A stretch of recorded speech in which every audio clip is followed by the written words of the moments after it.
I think they're looking for a space where they can be comfortable, perhaps make some NIL money in the process, but be better set up long-term as opposed to it being 1 year jumping around. You want to kind of get your core players that have been there a couple of years, and then go get the high-profile recruit and then supplement at the transfer portal. Inside the transfer portal, only on SportsGrid. Quotes coming out about Embiid. Oh, he's a warrior. You'll never get him off the court. You're just telling me he's an injury. He's one slip and fall away from not seeing him anymore in this series. I would have sat him because there was only 1 day between the two games.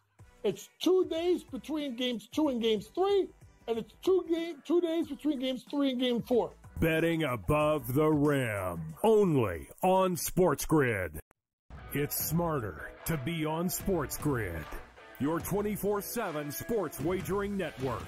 The early line. Magical and historic season in Lincoln, Nebraska continues. He is the best player in the NBA, but also in the biggest moments where the national media is watching. Newswire. Something that we have never seen happen before with one of the iconic coaches in the game. Pharrell, coast to coast. The team covers. It's automatic. It's every time. Not sometimes. It's every time. Game time decisions. Luka is actually far more dangerous from three on the road this year than at home. This game here tonight, you may want to consider taking as many points as humanly possible. InGame Live, prime time. We got not one, but two coaches fired systems in place. Sports Rage Late This sort of Night. has letdown written all over it. It's going to be hard to match the emotion that they played with the other night. It's smarter to be on SportsGrid.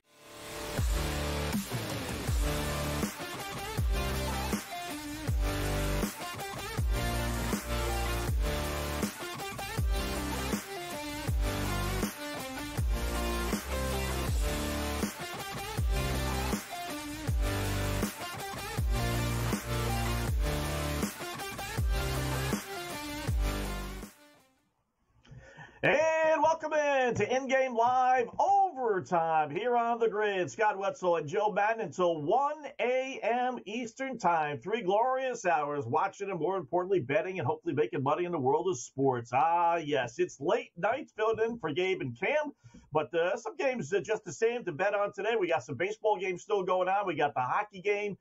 Joe, Game 7 after 1, much to my demise. It is a 0-0 contest because I am sitting on a hunch little play on the over, but we'll get to that here in a second. We got George Kurtz joining us. We got Jim Turvey from Action Network joining us before we're through as well. We'll go over all the things that happened this weekend and what's going to happen, more importantly, over the next couple of days. What's going on, Joe? How are you tonight? I'm doing pretty good. I thought that first period would start out slow, Scott. I'm glad we got that slow start, but I still do think we have an opportunity of going over that total. So I don't think an over is dead at all in this game. It's going to be a fantastic one. I'm kicking myself. I trusted the Houston Astros in the first 5 innings to cover the first 5 run line, which was laying 1.5.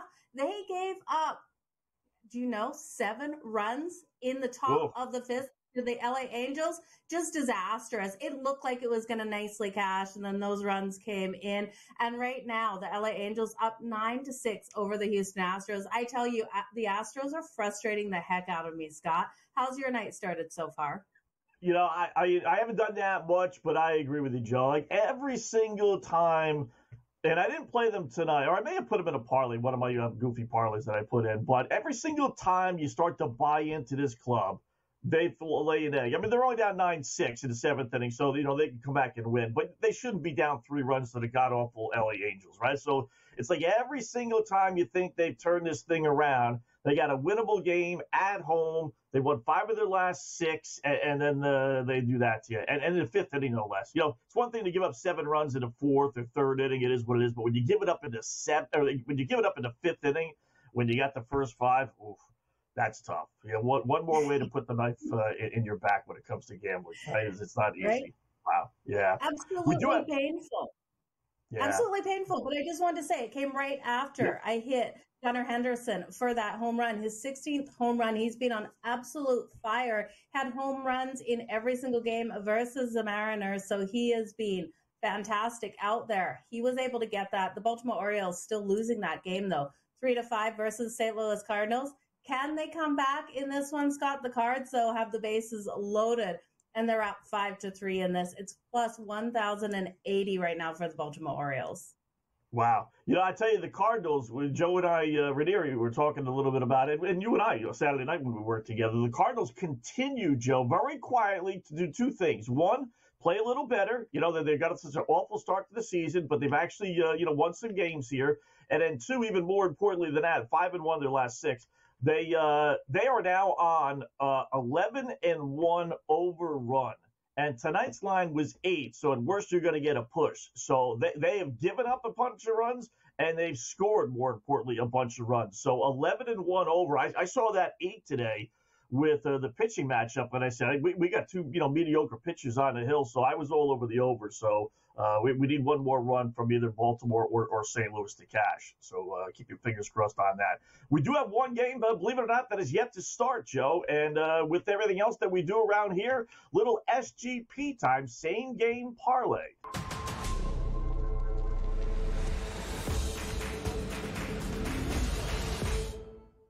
All right. Obviously, with just one game, we're probably both going to have the same game list. I'm missing out on something, so I'll go first. It's L.A. at home against Arizona.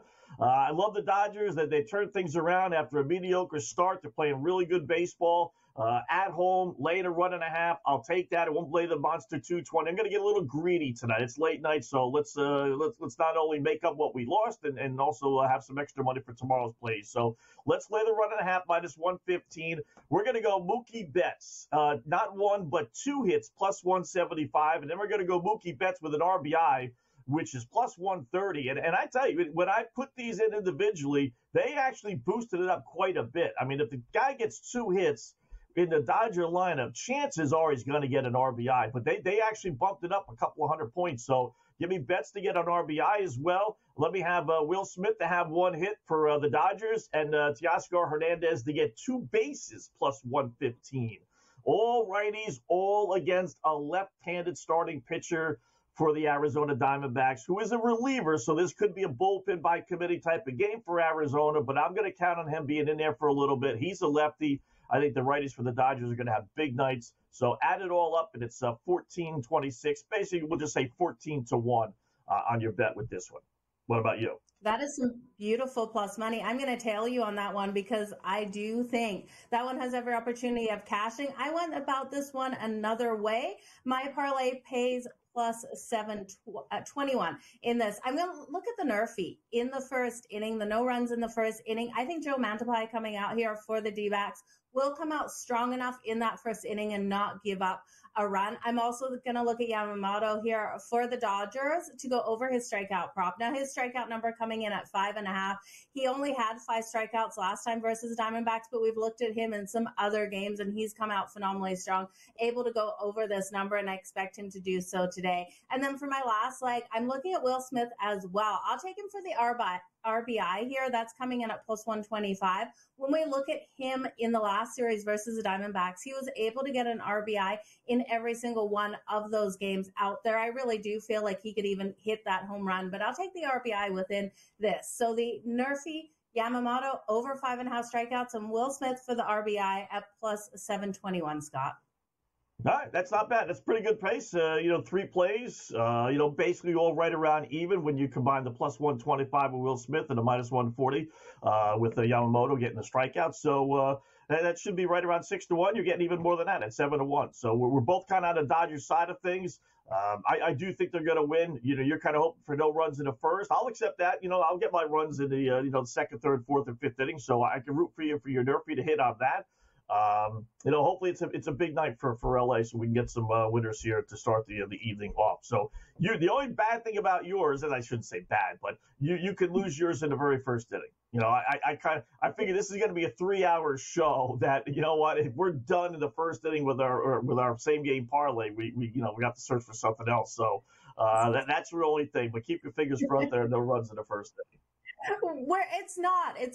We're going to get that nerfy. Otherwise, it's the last 5 minutes of every show where my parlay comes to die. Haven't you realized that? If I don't take a nerfy, it's always that last 5 minutes. And you're like, I'm done. I'm done for it. So we'll pull the Band-Aid off quick here. I'm pretty sure that nerfy will come to play. It's always scary, though, taking a nerfy versus the Dodgers. You said it. Their lineup's so phenomenally strong, and they can hit anyone hard. We can see those runs come quick out of them, but I'm expecting a little bit of a slow start here, at least.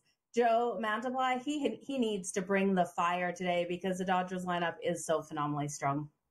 Yeah, I didn't think about it. Some of these things aren't in the same game parlay category on FanDuel anyway, but I'm thinking, I was looking at that over-under being 8.5, and I said, well, that's kind of small, but, the Dodgers could pitch a shutout. So I'm saying maybe team total. Dodgers 4.5 team total at 5 runs at home. Little juice minus 128. That might not be a bad little play, just separate from the same game parlay stuff. Because I do think the Dodgers are going to get their runs tonight. I'm curious to see how long the pitcher pitches for Arizona. It's just underway now, so you can still get all this stuff in.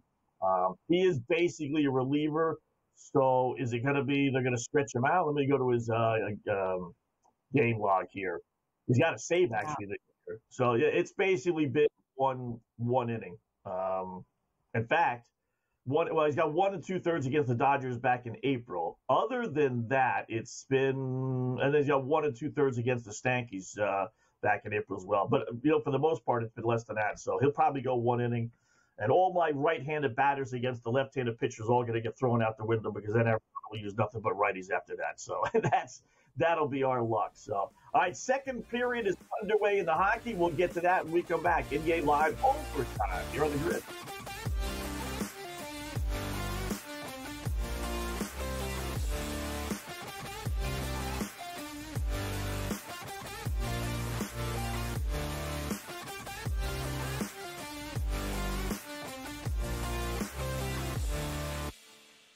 The Bostonian versus the Book. That was Aaron Rodgers' thing. To your quarterback in the first round. Yeah. It's a luxury pick. We don't have the luxury. We're trying to win right now. I'm in a window right now, and you're going to say, no, we're going to plan this for the future. With a guy who had 4 seasons ended by injury. 4. Like, Michael Penix is a walking injury. Like, what are you doing taking him in the top 10? The Bostonian versus the Book. And now you have to qualify in these majors. You got to go do it, man. Like, and it just comes off really petty to sit up there and be like, I'm not. You know what you signed up for. So I don't like the pettiness. And I 100% think Taylor Gooch should be in the major championships. Mm-hmm. So in the same note, I'm saying this, but also it's like, hey, this is the world in which we live in right now, and you don't deserve anything. Only on SportsGrid. It's smarter to be on SportsGrid. Your 24/7 sports wagering network. The early line. Magical and historic season in Lincoln, Nebraska continues. He is the best player in the NBA, but also in the biggest moments where the national media is watching. Newswire. Something that we have never seen happen before with one of the iconic coaches in the game. Pharrell coast to coast. The team covers. It's automatic. It's every time. Not sometimes. It's every time. Game time decisions. Luka is actually far more dangerous from 3 on the road this year than at home. This game here tonight, you may want to consider taking as many points as humanly possible. InGame Live, prime time. We got not 1 but 2 coaches fired systems in place. Sports Rage this late sort of night. has letdown written all over it. It's going to be hard to match the emotion that they played with the other night. It's smarter to be on SportsGrid.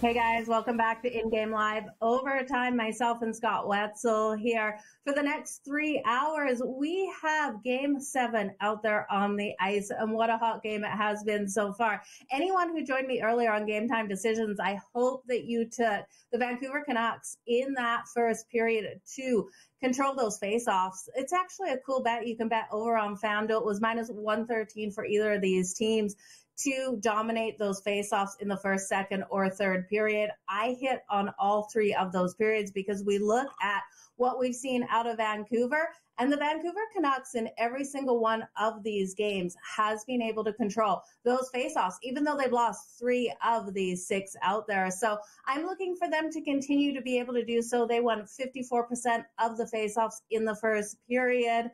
And the Edmonton Oilers, though, have scored a goal. So Edmonton is up 1-0 right now, and they're also on a power play. This is dire here that the Vancouver Canucks kill off this penalty of the Edmonton Oilers. The last thing they need is Edmonton go up 2-0. Looking at live lines on that one, you guys, we are seeing the Edmonton Oilers at minus 430 on that live line. The Vancouver Canucks at plus 300. And we do have a total of 4.5. Now, I wanted to see this total drop to 4.5 for live betting reasons, but the problem is right now that over 4.5 is so highly juiced. It's coming in at minus 174. It is in the unbettable range at the moment. If that drops down to minus 130, I do think you hit the over 4.5. I expect this game to really open up at some point here, especially in that third period. I did take a bet of that third period being the highest scoring in this game. Now, you can still jump on that on a lot of books. Right now, we're getting it the highest period to be in the third at plus 210. And I do think it's a fantastic way to go, jumping on that. You can also look at the team total of the Vancouver Canucks that has dropped to 1.5. Now, the problem with Vancouver at the moment is they're not getting those shots on goal. We are seeing only 3 shots on goal for the Canucks right now versus 19 for the Edmonton Oilers. The defense really needs to open up in this game for Edmonton or for Vancouver because Edmonton's getting way too many opportunities. Now they are getting those block shots, but Edmonton is doing a better job of blocking those shots out there on the ice, which is a crazy thing to think. It's not something that we're used to saying, Edmonton getting those block shots. So we'll see what happens in this one, you guys. Again, looking at those live lines, if you want to jump in on the puck line on the Edmonton Oilers, something happened. Okay, the puck line on the Edmonton Oilers laying 1.5. That's a minus 115. I wouldn't go there. I would look at the Vancouver Canucks. Grabbing the Vancouver Canucks plus 1.5 is minus 118. We also have that live total of 4.5. This is the number I was waiting for. That over 4.5 right now is at minus 132. I'm going to jump on that. So you could also look at parlaying the over 4.5 and the Vancouver Canucks plus 1.5 at minus 118. Right now, FanDuel is giving that to me at plus 200. Now, if you want to take a big chance and think Vancouver can come back in this game, which they have every opportunity of doing, that's coming in at plus 285. And like Scott would normally say, and then you could just hope they tie this one up. They're only down a goal, and then you could jump back in some capacity on the other side. So I do think it's a nice way to look at the over here and the plus 1.5 in this one. 21 shots, though, for the Edmonton Oilers. I tell you, something has to happen with Vancouver. Scott, what do you think in this one? Can the Vancouver Canucks get back into this game? Yeah, well, listen, 1-0 is not the best way to start this thing, right? Second period. So they had a 5-minute power play, too, to close out the first period. And now they give up early in the first minutes of the second period. It could be worse because it looks like they're going to be able to kill off a Vancouver penalty. But plus, we always put a couple shekels aside, right, for that initial play if you thought you liked Vancouver, which a little hunch. I did like more the over, Joe, than anything else. I was a little afraid that this thing would fall apart quickly for one of these two goaltenders, whether the third stringer, Shiloh for Vancouver, or for Skinner, who's already been yanked for this series one time. That's why I kind of played that hunch on that over 5.5. So, plus 265 is not the worst thing in the world. Or plus 285, actually, 280, 285. I'd throw another, couple shekels down on Vancouver. If you like Vancouver, like I said, I was kind of mediocre on it. I would do it now just to give me a flyer on it, because if they score the next goal, then it'll be back down to even. Yeah, that's a really good point. I actually forgot. I do have Vancouver's goaltender Shiloh's over his 25.5 save shots on goal at minus 114. Edmonton already has 22 shots on net, Scott. One goal. So he's already saved 21 shots in this one. He absolutely is standing on his head out there. He needs some support. What is Vancouver doing defensively out there? That's just not what they're going to be able to win if they're doing. It's a mess. That's a mess. Yeah, I'm really surprised, Joe. I'm really, listen, I thought we'd get some goals. I must say that. So I'm not completely surprised at the offensive output there. But, this is a team, Vancouver, that's seemingly like feast or famine. They even give up like a ton, or their games where they give it up less than 20. So I figured game 7, at least on paper, you'd think, okay, we're going to be ultra conservative and really protect this guy, in a game 7. But that's not been the case. In fact, Edmonton during a 5-minute power play for Vancouver had the best chance of scoring because they had a breakaway. I mean, that's how, lapsed the Vancouver's been on the defensive side of things. So they're really lucky it's only 1-0. The kid's standing on his head. They're going to have the built-in excuse, Joe, of, okay, if they lose this series, you know what, we didn't have Demko. And so, there's your built-in excuse. And to a certain extent, that's, I guess, okay.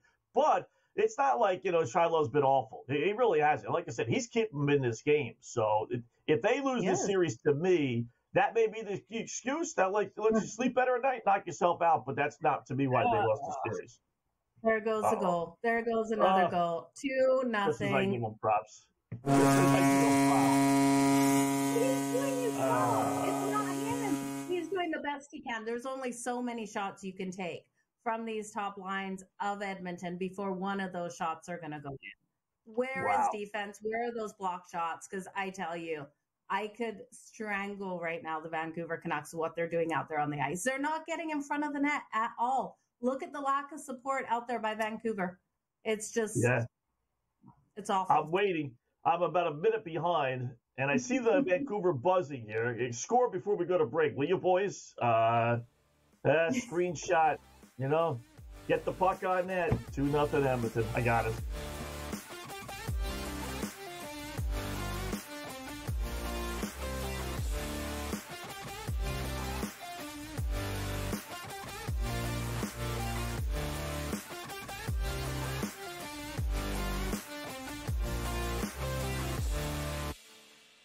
The Bostonian versus the Book. That was Aaron Rodgers' thing. It's your quarterback in the first round. Yeah. It's a luxury pick. We don't have the luxury. We're trying to win right now. I'm in a window right now, and you're going to say, no, we're going to plan this for the future. With a guy who had 4 years, 4 seasons ended by injury. 4. Like, Michael Penix is a walking injury. Like, what are you doing taking him in the top 10? The Bostonian versus the Book. And now you have to qualify, and these majors, you got to go do it, man. Like, and it just comes off really petty to sit up there and be like, I'm not. You know what you signed up for. So I don't like the pettiness, and I 100% think Taylor Gooch should be in the major championships. Mm-hmm. So in the same note, I'm saying this, but also it's like, hey, this is the world in which we live in right now, and you don't deserve anything. Only on SportsGrid. It's smarter to be on SportsGrid, your 24/7 sports wagering network. The early line. Magical and historic season in Lincoln, Nebraska continues. He is the best player in the NBA, but also in the biggest moments where the national media is watching. Newswire. Something that we have never seen happen before with one of the iconic coaches in the game. Pharrell, coast to coast. The team covers. It's automatic. It's every time. Not sometimes. It's every time. Game time decisions. Luka is actually far more dangerous from 3 on the road this year than at home. This game here tonight, you may want to consider taking as many points as humanly possible. InGame Live, prime time. We got not 1, but 2 coaches fired systems in place. Sports Rage Late This sort of Night. has letdown written all over it. It's going to be hard to match the emotion that they played with the other night. It's smarter to be on SportsGrid.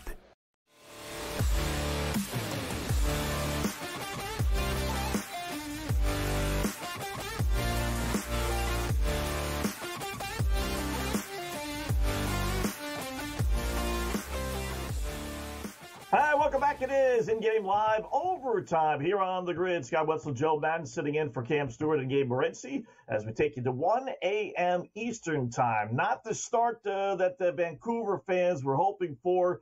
as we got a couple baseball games. We got the Dodgers game just getting underway, and we got the Edmonton-Vancouver Game 7. It's amazing, Joe. People always say, famous best two words in sports, Game 7, right? Okay. Meanwhile, we had a blowout Knicks-Indiana Pacers. It wasn't a blowout per se, Denver and Minnesota last night, but it wasn't a fun game to watch and ended up being a double-digit Minnesota win. So we've had a couple of Game 7s this postseason in both the NBA and the NHL, but we really yet to have that classic Game 7 dramatic, 3-2 overtime win. So, and it's 2-0 now. My over 5.5 little hunch play is looking a little better. But if you're a Vancouver fan, and I know you're not necessarily a Vancouver fan, but you got a couple shekels on them and you're rooting against the Edmonton Oilers, down 2-0 now as there was a goal during the break. I won't say a weak goal, right? But a goal that, a wrist shot, from 35 feet away or so. He was screened, but the kid's been so good, and we spent 5 minutes saying about how great he's been, and then he gives up a semi-soft goal like that. So I won't even say anything. Well, he sucks. Oh, he's the worst thing in the world. Vancouver's not going to win because this guy, he just blows. Maybe we'll use reverse logic on him. Yeah, maybe that reverse logic will work. Scott, I sit here and I really struggle because that I said going into Game 6, Vancouver wasn't able to get it done. I think they choke in Game 7 at home, and that's what we're seeing so far. Now, can they come back? Can they make a game of this? They're plus 680 straight up on the money line, plus 2.5 on that puck line, minus 115. I do think the plus 2.5, and I would have jumped in on them at the plus 1.5, and I actually did, expecting this team to make a game out of this Game 7. I don't think this is going to be a Game 7 here where we see that huge blowout out there on the ice. Now, that being said, Vancouver's still not getting these shots on goal. They've only recorded 4 shots on goal. The Edmonton Oilers have recorded 23. Now, with Edmonton recording 23, where is the defense for Vancouver? Why aren't they getting these blocked shots? Because Shiloh's can only do so much in net. He saved 21 shots already, and we've still got 12 minutes and 13 seconds left in the second period. So we need Vancouver to start getting some block shots, start giving him support out there because he can't carry this team right now because of what we're seeing. And because I do think this is a defensive issue for Vancouver, I think we're going to see those adjustments in between the second and the third. So when they come out on the third, I will be looking at them, whatever that puck line is. I'm going to give them the next 12 minutes to see how they play out the rest of the second period, Scott. But I think the coaches will make those changes going into that third period. I'm still hoping for that third period to be the highest scoring as well. Did you have any individual period bets in this one? No, I didn't. I was going to wait. I had a couple of plays. It's funny, when you say they only have 4 shots on goal, which they do, and really you can't paint a worse picture for the Vancouver Canucks right now outside of the fact that it's only 2-0. I mean, you look at all the numbers. They're 0 for 2 on a power play, and one of those power play was a 5-minute power play. I mean, I told you, the Edmonton had the best chance of scoring on that 5-minute power play. So they're 0 for 2 on the power play. They only have now 5 shots on goal. We played half this game, and they only have 5 shots on goal, and then they've given up 20-plus shots on goal, 23. And then 23, not even halfway through this period, or through this period and through the game, is more than some games that Edmonton had for the entire game.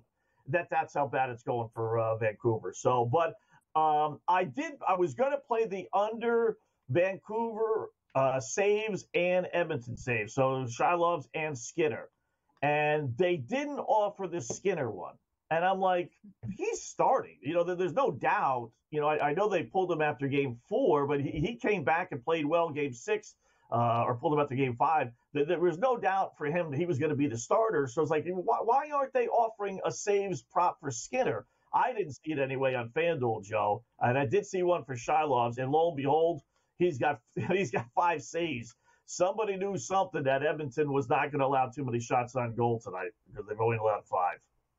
I noticed that too, Scott. It was really weird, right? I was searching every single book. No one was giving anything for Skinner. Even once he was confirmed out there, there was no props on him. Vancouver just can't get those shots against Edmonton, and I don't know why. You look at them over this whole series, it was only the one game, and that was Game 5 that they were able to win at home, where that offense really came to play. Well, the coach needs to scream at this team again in the locker room between the second and the third period, because I tell you, otherwise they're going golfing nonstop. Yeah, I know they were going to miss Brock Besser, but I didn't think they'd really miss him this much. So, all right, we'll go back to the action. We'll check the baseball board when we come back as well. In-game live overtime.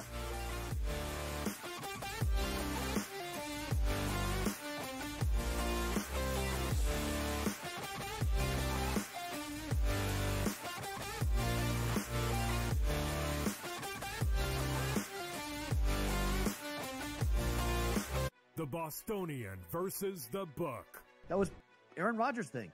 To your quarterback in the first round. Yeah. It's a luxury pick. We don't have the luxury. We're trying to win right now. I'm in a window right now, and you're going to say, no, we're going to plan this for the future. With a guy who had 4 seasons ended by injury. 4. Like, Michael Penix is a walking injury. Like, what are you doing taking him in the top 10? The Bostonian versus the Book. And now you have to qualify, and these majors, you got to go do it, man. Like, and it just comes off really petty to sit up there and be like, I'm not. You know what you signed up for. So I don't like the pettiness, and I 100% think Taylor Gooch should be in the major championships. Mm-hmm. So in the same note, I'm saying this, but also it's like, hey, this is the world in which we live in right now, and you don't deserve anything. Only on SportsGrid. It's smarter to be on SportsGrid. Your 24/7 sports wagering network. The early line. Magical and historic season in Lincoln, Nebraska continues. He is the best player in the NBA, but also in the biggest moments where the national media is watching. Newswire. Something that we have never seen happen before with one of the iconic coaches in the game. Pharrell, coast to coast. The team covers. It's automatic. It's every time. Not sometimes. It's every time. Game time decisions. Luka is actually far more dangerous from 3 on the road this year than at home. This game here tonight, you may want to consider taking as many points as humanly possible. In-game live, prime time. We got not one, but 2 coaches fired systems in place. Sports Rage This late sort of night. has letdown written all over it. It's going to be hard to match the emotion that they played with the other night. It's smarter to be on SportsGrid.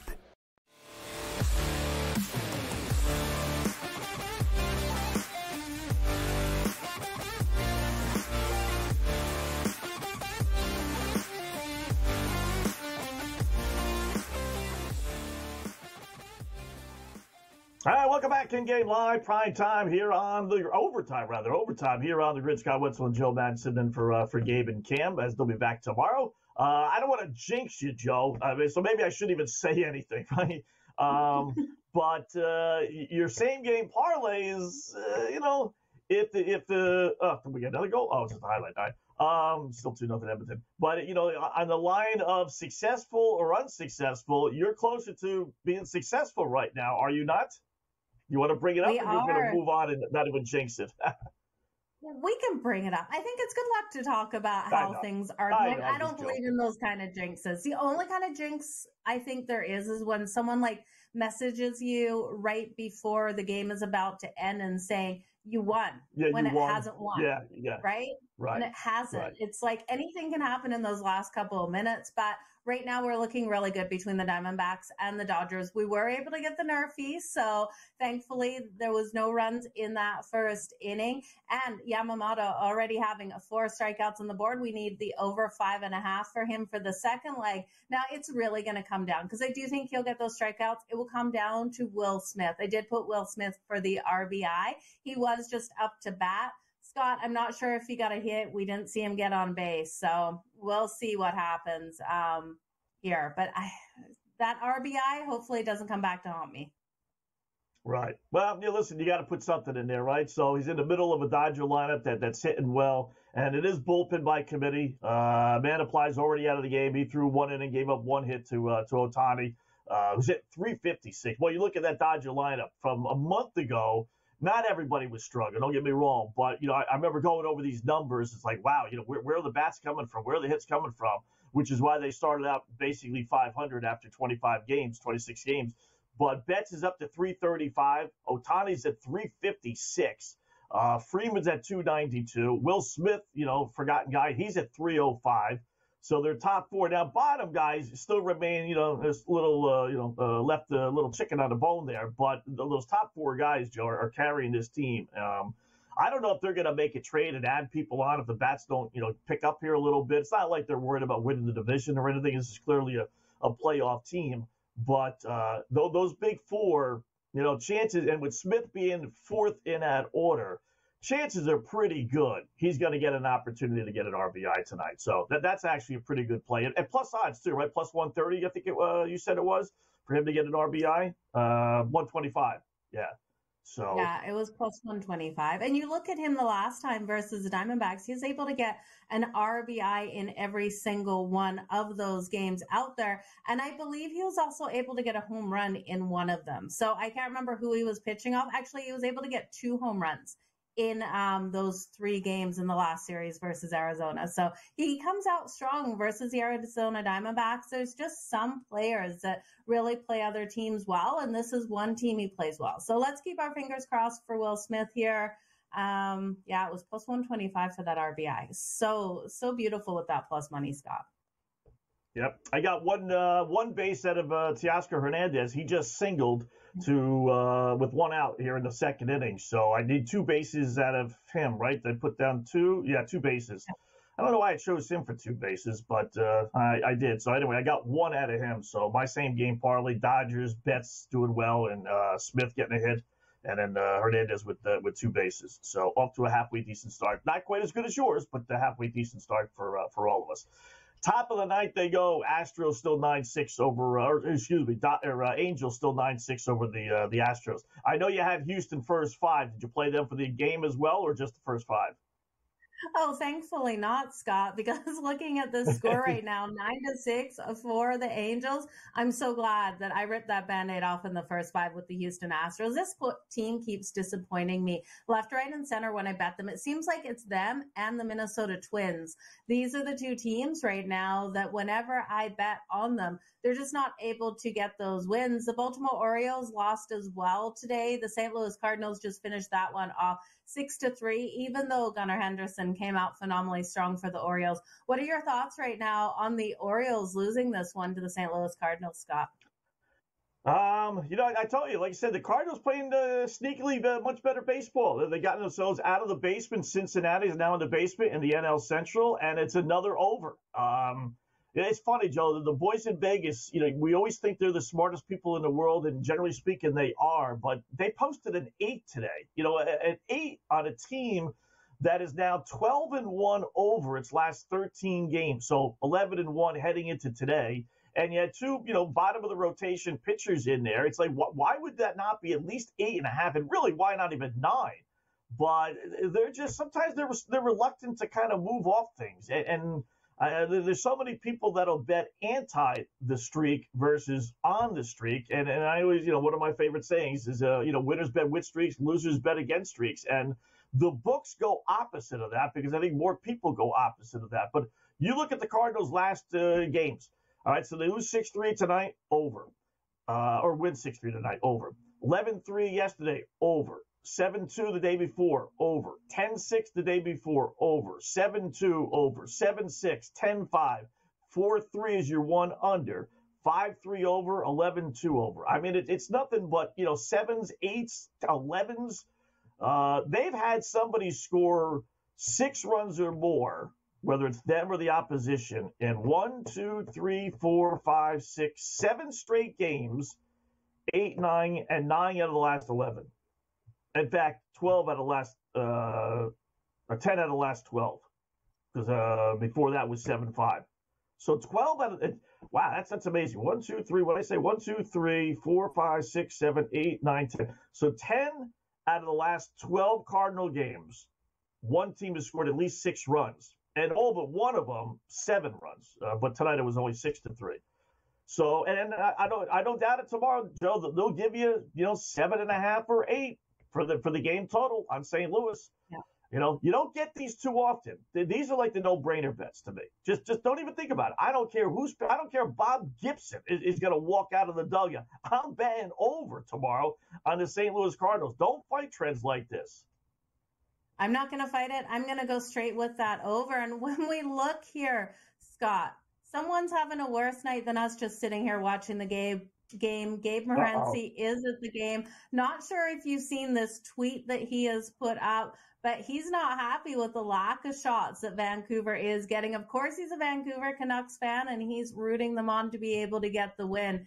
And he just is not having a good night. But good thing for Gabe out here, we are seeing Vancouver quickly pick up these shots. The last time I looked, they had 12 shots on goal, Scott. So from 5 over the first period and a half, they've already doubled that number. But yeah, Gabe complaining that they might get shut out if they don't get these shots on goal. So he said, quote for quote, I could get shut out if you don't shoot. FML. We all know what FML means. Yes, yes, we do. Gabe. You know, it's funny. We all have our black clouds, right? We really do.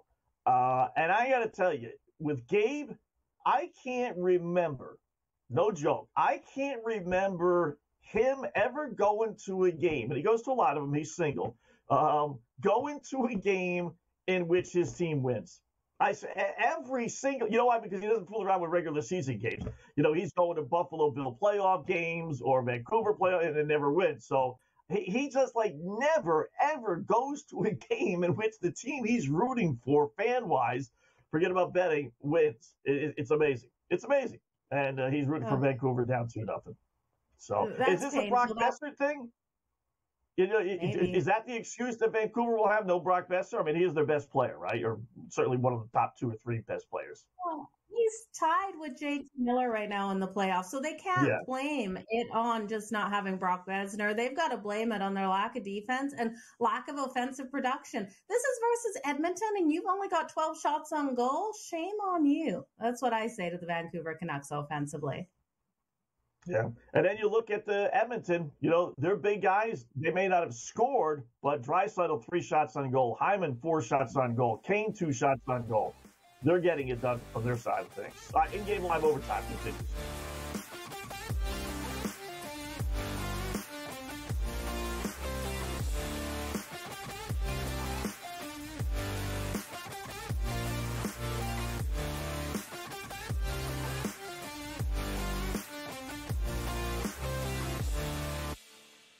The Bostonian versus the Book. That was Aaron Rodgers' thing.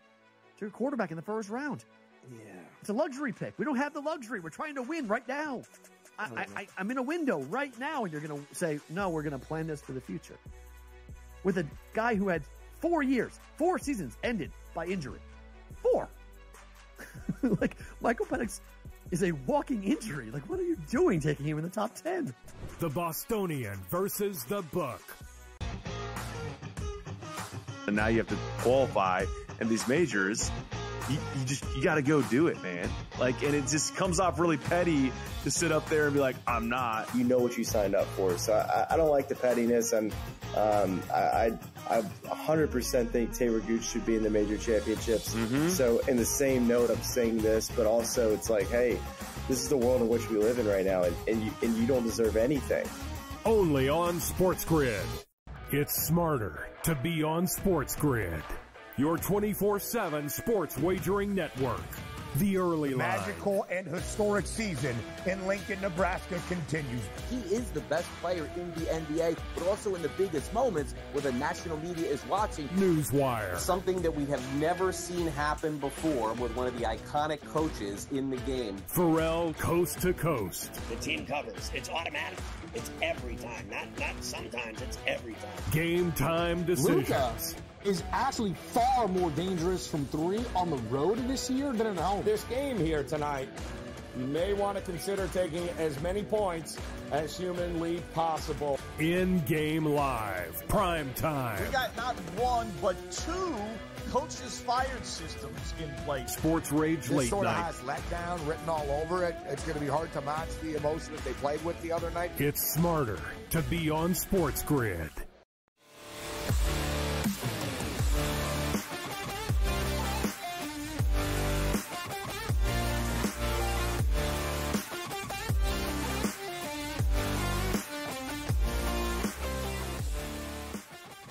All right, welcome Welcome back in Game Live, overtime here on the grid. And while we were away, Edmonton on the power play.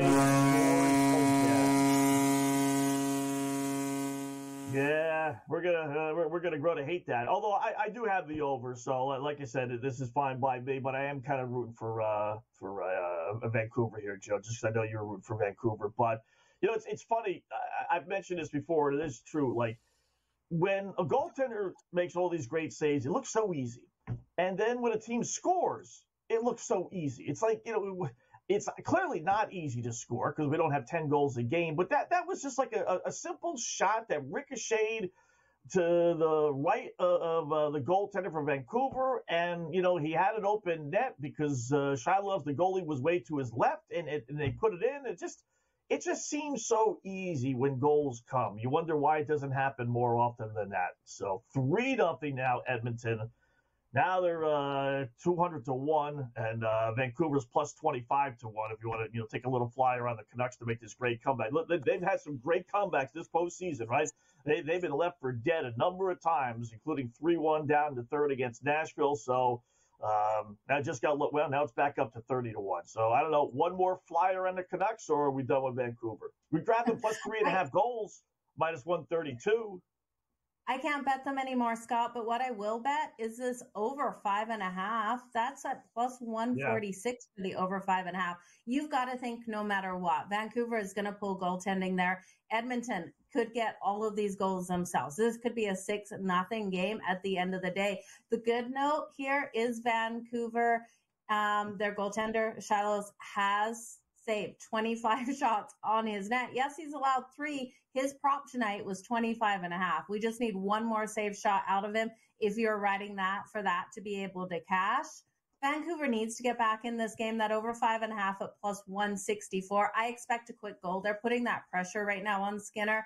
It's good to see these shots start coming out of Vancouver, but man, Scott, they're choking. They're choking here at home. The fans are completely silent from the look of it. Of course, I can't hear it, but you look at that crowd.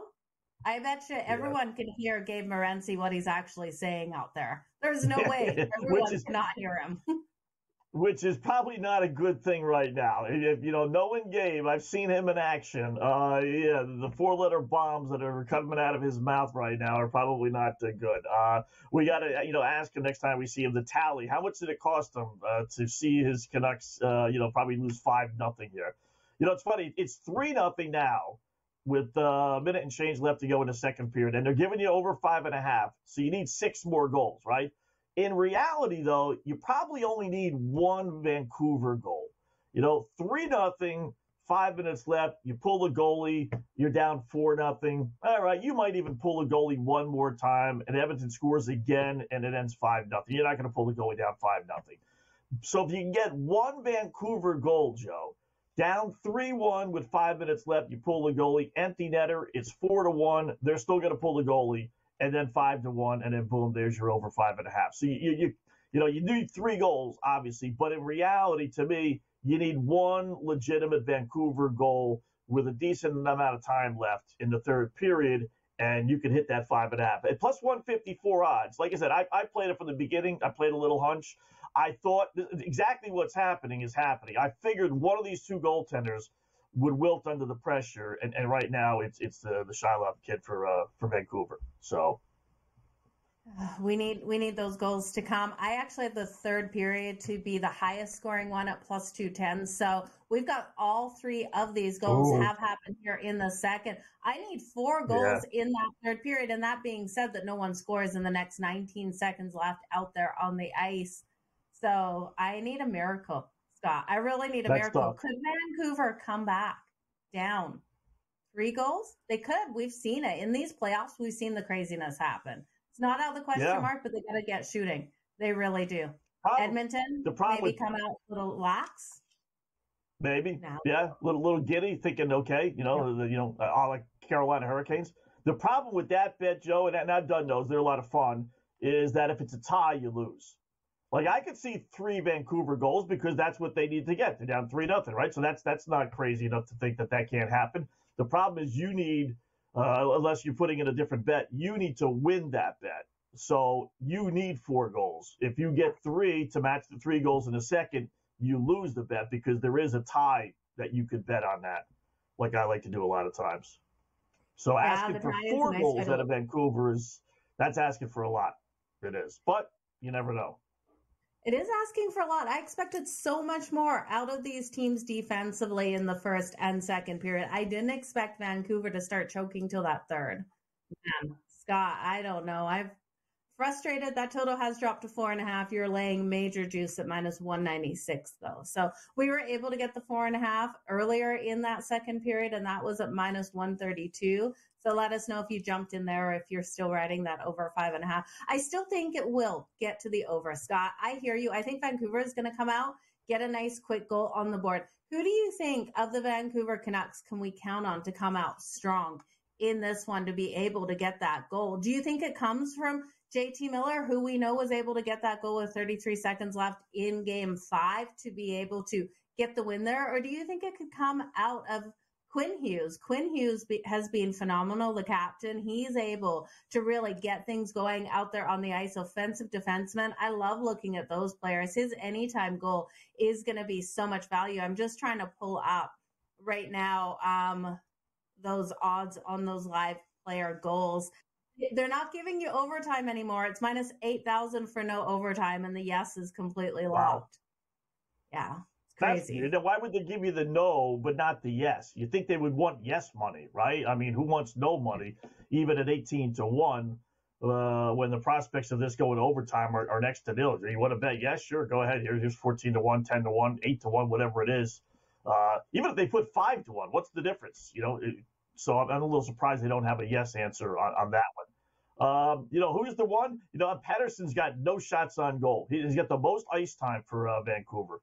So 13.5 minutes on the ice. That's a solid minute more than anybody else. He's got 0 shots on goal. He's got 1 shot missed, so at least he's, Lindholm has 2. I thought Garland would be the one that would pick up the slack. He does have 2 shots on goal, and he's got 4 shots missed. So that means 6 shots. So my guy for goal, Garland for Vancouver.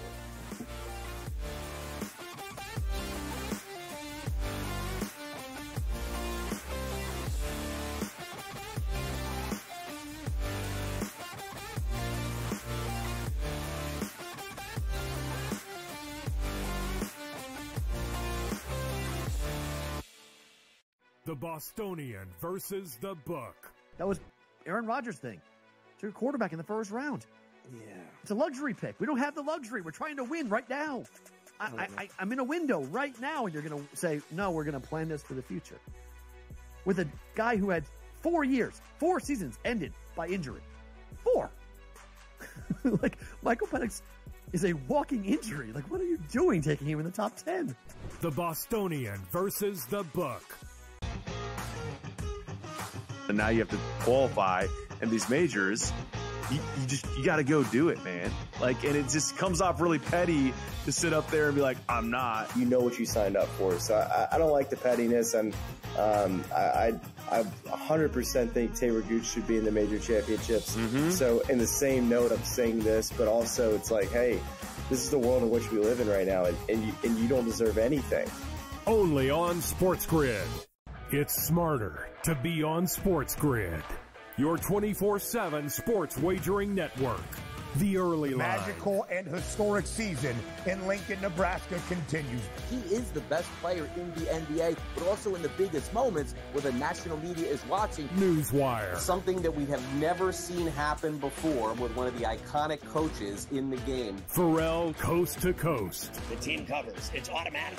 It's every time. Not sometimes. It's every time. Game time decisions. Luka is actually far more dangerous from 3 on the road this year than at home. This game here tonight, you may want to consider taking as many points as humanly possible. InGame Live, prime time. We got not 1, but 2 coaches fired systems in place. Sports Rage Late This sort of Night. has letdown written all over it. It's going to be hard to match the emotion that they played with the other night. It's smarter to be on SportsGrid.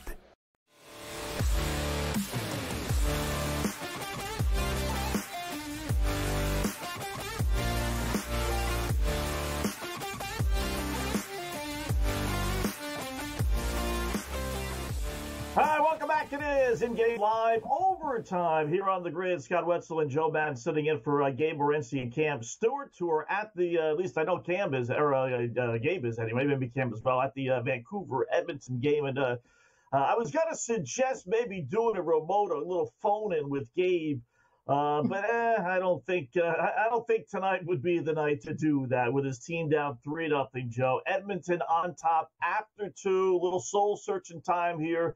For the Vancouver Canucks, who are being outplayed every which way. You know, sometimes you have games in which the score doesn't indicate how the play is gone. This game, it really does, right? I mean, it's 3-0. Edmonton has done little. What do they got?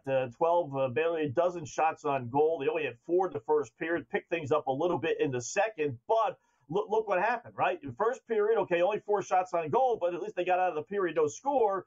They get a little bit more aggressive in the second period, and they give up 3 goals. Goaltender Shilov hasn't been great. You know, he's given up a couple of semi-soft ones there, and things are not looking good for Vancouver. So we're trying to find some third-period action plays that we can play. Forget about you want to put a couple shekels on them to win, okay. But how about third-period result? Now, is this the third period, or is this you could bet Vancouver, if I'm reading this right. You know, I used to think I knew all the rules and regulations with gambling. So I think this is just who's going to win the third period. Is this not? And if that's the case, you can get Vancouver at plus 430. I guess they're counting on Edmonton getting at least one empty netter, but you know, if you like to fly, if you like, you want to throw a little flyer on Vancouver, Joe. You know, maybe not to come all the way back, but at least win the third period. Plus 430 is a hefty little payoff. Oh, that's beautiful money. And if you think that's going to happen, Vancouver has to get that goal. And now you're paying light juice for Vancouver to go over a half a goal in the third period. So they just have to score once. It doesn't matter what Edmonton does with this bet. It's coming in at minus 125. So I do think both of those bets could be in play here. Vancouver should come out here with some life, Scott. We've seen them lifeless. It's really what we've seen in that first and second period. 12 shots on goal only. And you said it, 4 of those shots only in the first period. This team is still winning the faceoff battle. So I don't understand what is happening out there. Edmonton's getting these block shots and Vancouver just isn't stepping up. So they need to step up. You said it, Elias Pettersson hasn't been on his game. He's yet to record a shot on, or he had 1 shot on goal, correct? But he's just, he's not none. Like he should. None. Yeah, right? none. He had 1 shot, but a missed shot. Yeah. How about this? I love finding these little flaws in the system here, Joe. Whether you think Edmonton's going to win the period or Vancouver, right? If you put Vancouver to win the period, it's plus 430. You could also bet the over in the game, which is 4.5, and they are allowing you to parlay that. Now, if Vancouver wins the period, that means they're going to score at least 1 goal. So that puts it at 4 goals. So you do need still 1 more goal, but it's hard for Vancouver to win the period, or Edmonton, for that matter, to win the period and not get over 4.5 goals for the game, since you already have 3. So instead of Edmonton winning the period at minus 110, it'll be plus 193. Instead of Vancouver winning the period at plus 430, it would be plus 626. Nice. I'd be more, you may not want to fool around with the plus 430 and just say, okay, that's good enough for me, Scott. I'm not even going to take a chance. Maybe it does end 3-1. Okay, I'll buy that. But if I liked Edmonton to win this period, a couple of empty netters, I will gladly put the over 4.5 and make it a parlay and pay 193 versus Edmonton minus 110.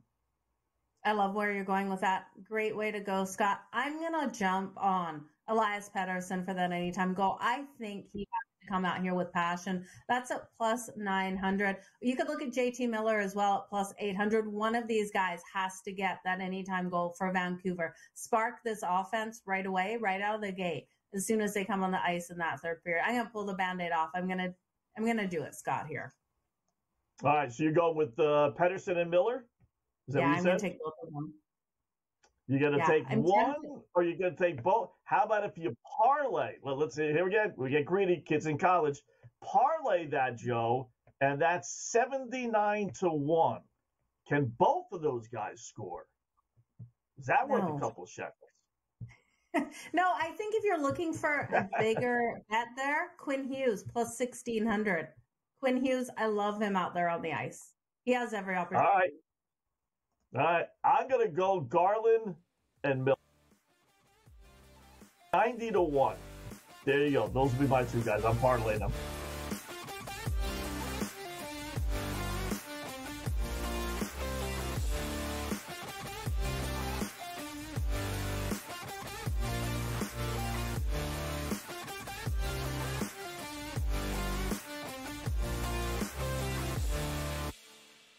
The Bostonian versus the Book. That was Aaron Rodgers' thing. Took a quarterback in the first round. Yeah. It's a luxury pick. We don't have the luxury. We're trying to win right now. I'm in a window right now, and you're going to say, no, we're going to plan this for the future. With a guy who had 4 years, 4 seasons ended by injury. 4. Like, Michael Penix is a walking injury. Like, what are you doing taking him in the top 10? The Bostonian versus the Book. And now you have to qualify, and these majors, you got to go do it, man. Like, and it just comes off really petty to sit up there and be like, I'm not. You know what you signed up for. So I don't like the pettiness, and I 100% think Taylor Gooch should be in the major championships. So in the same note, I'm saying this, but also it's like, hey, this is the world in which we live in right now, and you don't deserve anything. Only on SportsGrid. It's smarter to be on SportsGrid, your 24/7 sports wagering network. The early line. Magical and historic season in Lincoln, Nebraska continues. He is the best player in the NBA, but also in the biggest moments where the national media is watching. Newswire. Something that we have never seen happen before with one of the iconic coaches in the game. Pharrell, coast to coast. The team covers. It's automatic.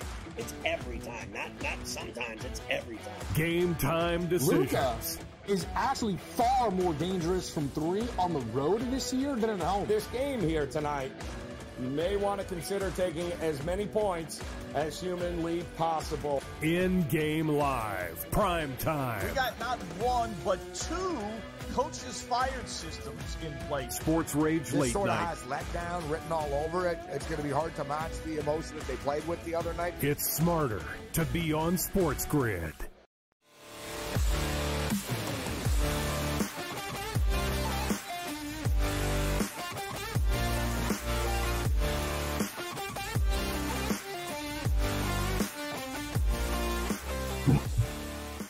Hi, welcome in. It's InGame Live, overtime, hour number 2 of our 3-hour extravaganza. Scott Wetzel, Joe Bant sitting in for Gabe and Cam, who will return tomorrow. Watching the little NHL Game 7 after 2, Edmonton 3-zip. We got some baseball games going on, Joe, as well. So we got some good news. Let's start with the good news, right? We'll put the hockey aside for a second here. Dodgers and Arizona Diamondbacks, we both got same-game parlays. They are tied at 1, bottom of the 3rd. But, Joe, we have Ohtani batting with nobody out and runners on 1st and 2nd.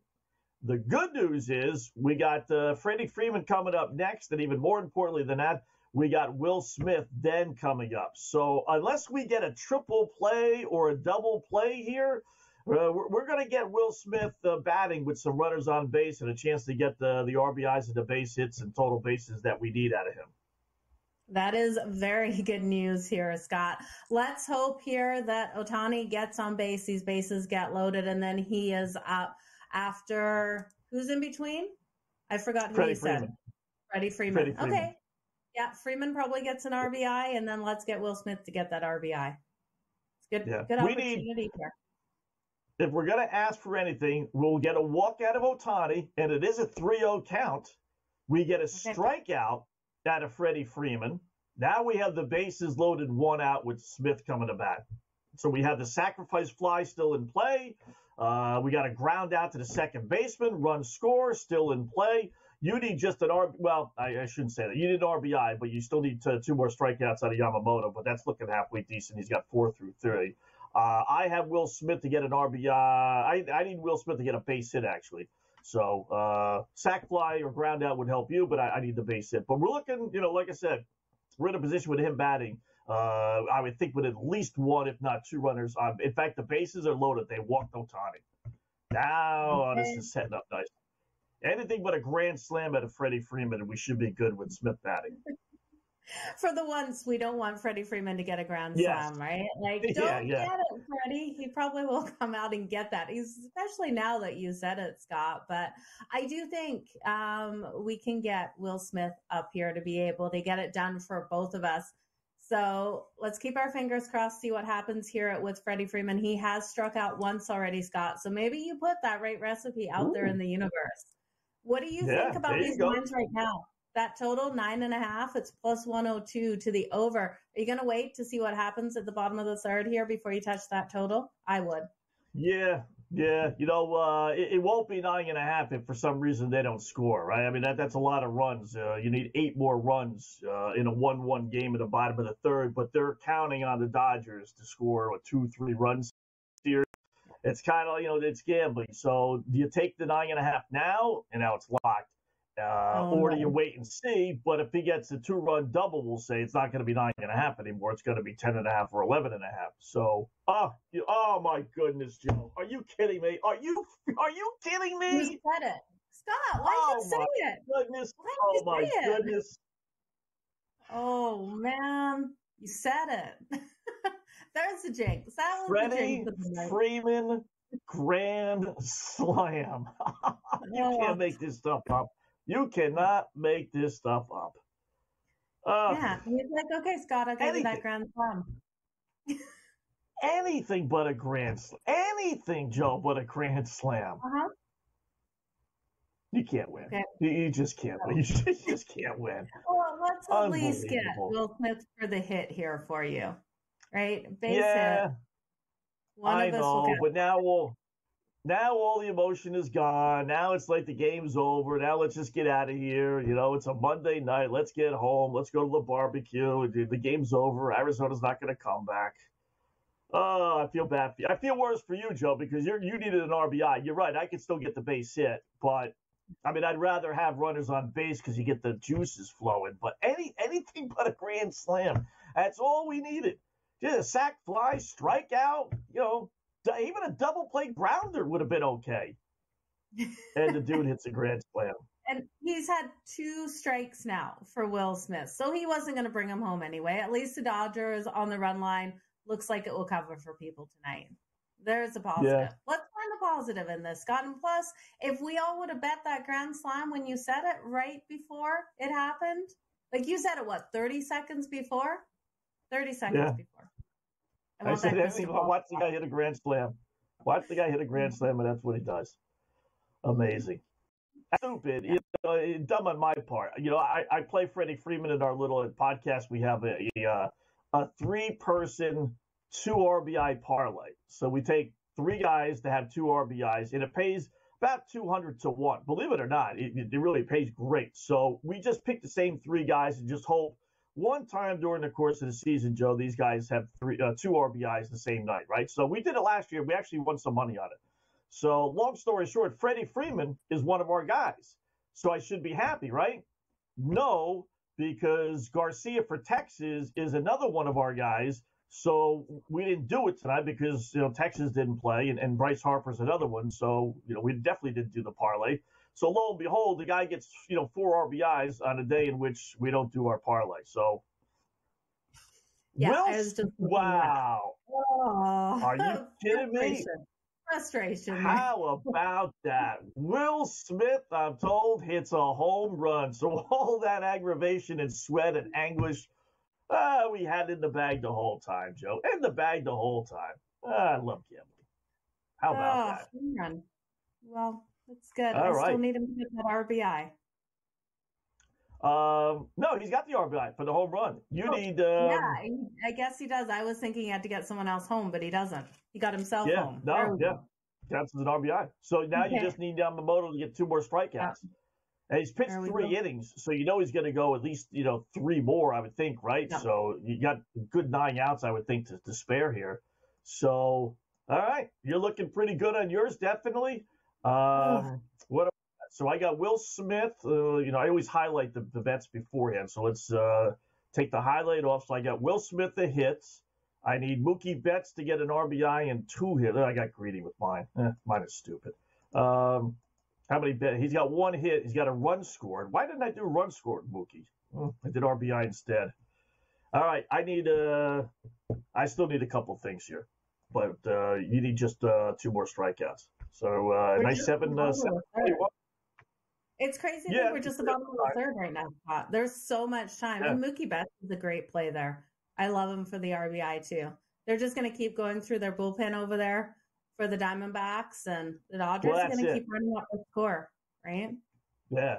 See, this is the thing, John. We talked a little bit about this during the break. So the Arizona's going with bullpen by committee, right? Okay, I know teams do that, but what happens if one of these guys stinks, like this guy Sassoni? If that's how you pronounce it, I don't even know.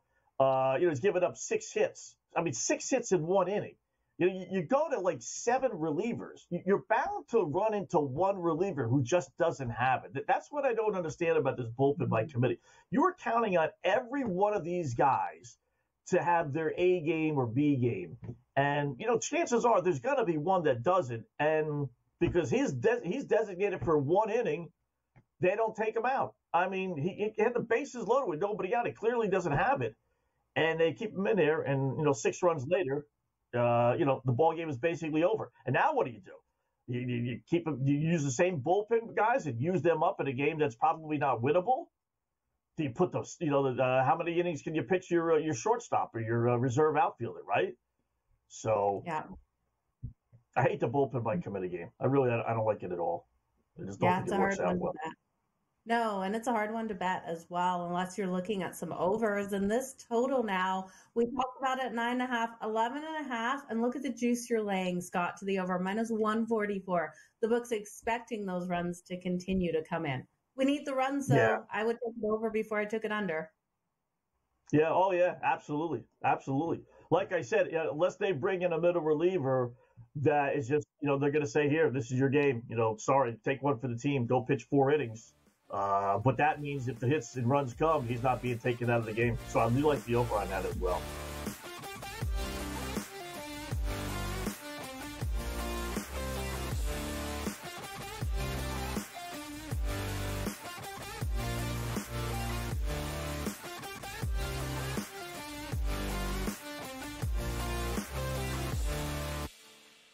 The Bostonian versus the book. That was Aaron Rodgers' thing.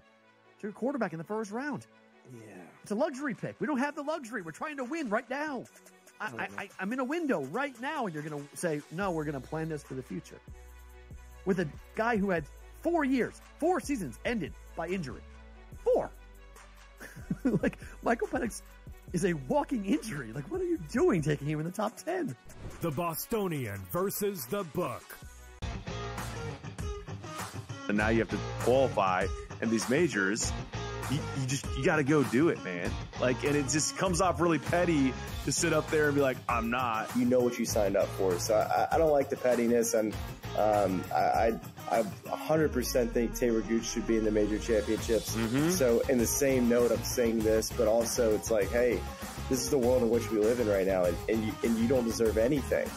Only on SportsGrid.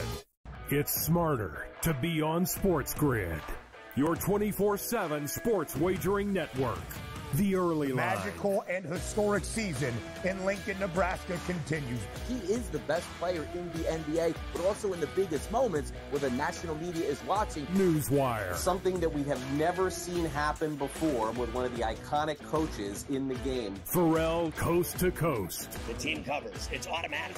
It's every time. Not sometimes. It's every time. Game time decisions. Luka is actually far more dangerous from 3 on the road this year than at home. This game here tonight, you may want to consider taking as many points as humanly possible. In-game live, prime time. We got not 1, but 2 coaches fired systems in place. Sports Rage this late sort of night. has letdown written all over it. It's going to be hard to match the emotion that they played with the other night. It's smarter to be on SportsGrid.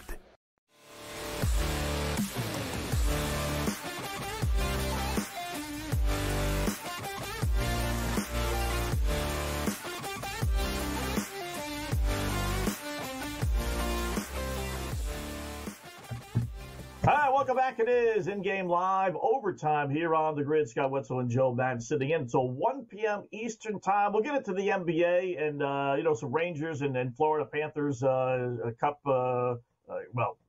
Eastern Conference Finals anyway on Wednesday. So we'll get to that once these games are over here, Joe. But 3-0. Ooh, things are locked on my screen on, my FanDuel. That generally means either a goal or a penalty. I said during the break, down 3-0, old school. The refs would give Vancouver one more shot. They always used to do that. They would always come up with some phantom penalty and you just say, you know what, you got one more shot from us, one shot at glory. Maybe this is it with 14 minutes left. Maybe they found the penalty against Edmonton that they're going to call and give Vancouver basically a do-or-die power play situation. Maybe that's the case. Exactly the case, Scott. We've seen Brown go to the box. It's so predictable. NHL is so predictable. NHL is so predictable. It really is amazing. I knew it. I called it during the commercial break, right? You watch. There's going to be an Edmonton power play or an Edmonton penalty, and Vancouver's going to get one last gift from the referees, and that's what they got. Okay. You know what? Vancouver's still controlling those face-offs, Scott. I was just looking at the numbers. They have won 57.1% of the face-offs out there on the ice, and they're still losing this game 3-0. They need to convert on this power play here. So they are in Edmonton's zone right now. That face-off, they did not win. They're 0-3 on the power play in this game so far, so they need to come down the ice and they need to get this puck in the back of Skinner's net. This is true at Skinner. This is not Jake Ottinger in goal for the Edmonton Oilers. They should be able to find the way to light the lamp tonight, Scott. Come on. They need to get this goal here. Yeah. Got to get it done here. Realistically, you got to get it done here. You can't head into the final 10 minutes down 3-0, and it's unrealistic. If it's a 6-3 game, maybe, but in a 3-0 game, if you haven't scored in the first, 50 minutes of the game, what makes you think you're going to score 3 times in the final 10? So you got to do so. And listen, I know they're not going to do this, Joe. I fully realize that, but this is when I consider pulling the goaltender. And you know what? Let's put another skater out there. And if that's over, we have to score. We cannot let this scoring opportunity go by without scoring a goal. And with 7 skaters on there, if you can't control the play to prevent Edmonton from getting an empty netter, then you just don't deserve to win anyway. So I would do it. But it'll never happen. I understand that. But I would have no problem doing that right now. I really would. Yeah, Scott, it's hard to even look at this and think that Vancouver's on a power play at the moment. Looking at them out there on the ice, they're in Edmonton's zone. Edmonton's still controlling things out there. It's like Vancouver starts passing around this puck and right away Edmonton gets in their lane and takes the puck away and gets it out of the flow of play here. So they did have one nice chance there. Lindholm stopped the puck and it didn't go in, but I don't know. Vancouver has to step up. I don't understand why they look so disorganized out there on the ice, because that's what it looks like. This doesn't look like a team on a power play right now. Like, you look at Edmonton when they're on the power play and their ability to get that puck moving and that flow on the ice, Vancouver just doesn't have it tonight. And it's not like Edmonton is a world-class defense. If they get through and face the Stars by miracle, they're going to be eaten apart. I think Edmonton probably will be eaten apart by the Dallas Stars as well. Yeah. Lindholm right there on the doorstep. Couldn't deflect it in. So again, 35 seconds left. I know I'm behind. I think the faceoff is going to be, basically in Edmonton's end. I'm pulling the goalie. I am. Listen, this is it. This is season on the line. What's the difference if they score an empty netter? If it does, it does. We're not scoring 3. They're not scoring 3 goals here in the final 11 minutes. I mean, that would be so wacky. I know it's been done. San Jose did it a few years back, I remember, but that is so rare. But that's the problem with hockey, Joe. No one takes any chances in hockey. And I get it. It's the penalty of if the chance screws up. Game's over 4-0. I get that, but you just sometimes that's what hockey misses. It misses the strategy. You don't, that casual fan doesn't analyze why you're using this line against that line. We don't know. Whoever's on the ice is on the ice, right? It's not like the NBA where a guy gets subbed out and you wonder why, why is this guy sitting on the bench, right? You don't really realize this stuff in hockey. There's no strategy to debate in hockey, which I think is one of the main reasons why hockey here in the States anyway has reached the pinnacle, but it just won't get to that next level because it doesn't take over sports talk shows, You could be upset about, okay, the Rangers lost, we'll just say, right? Oh, Rangers lost, they lost. Okay, but you don't break down why or the coach did something wrong. They just don't. There's no strategy talk in hockey. So, anyway. Well, Edmonton killed it off. And guess how many shots on the 2-minute power play Vancouver got?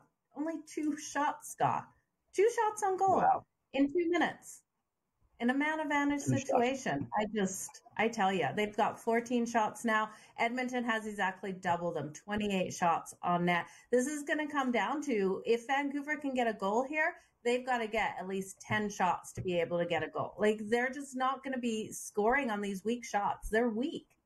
They're looking subpar out there, Scott. It's not pretty. And here comes Edmonton. Yeah. They're piping down. Edmonton's going to score again.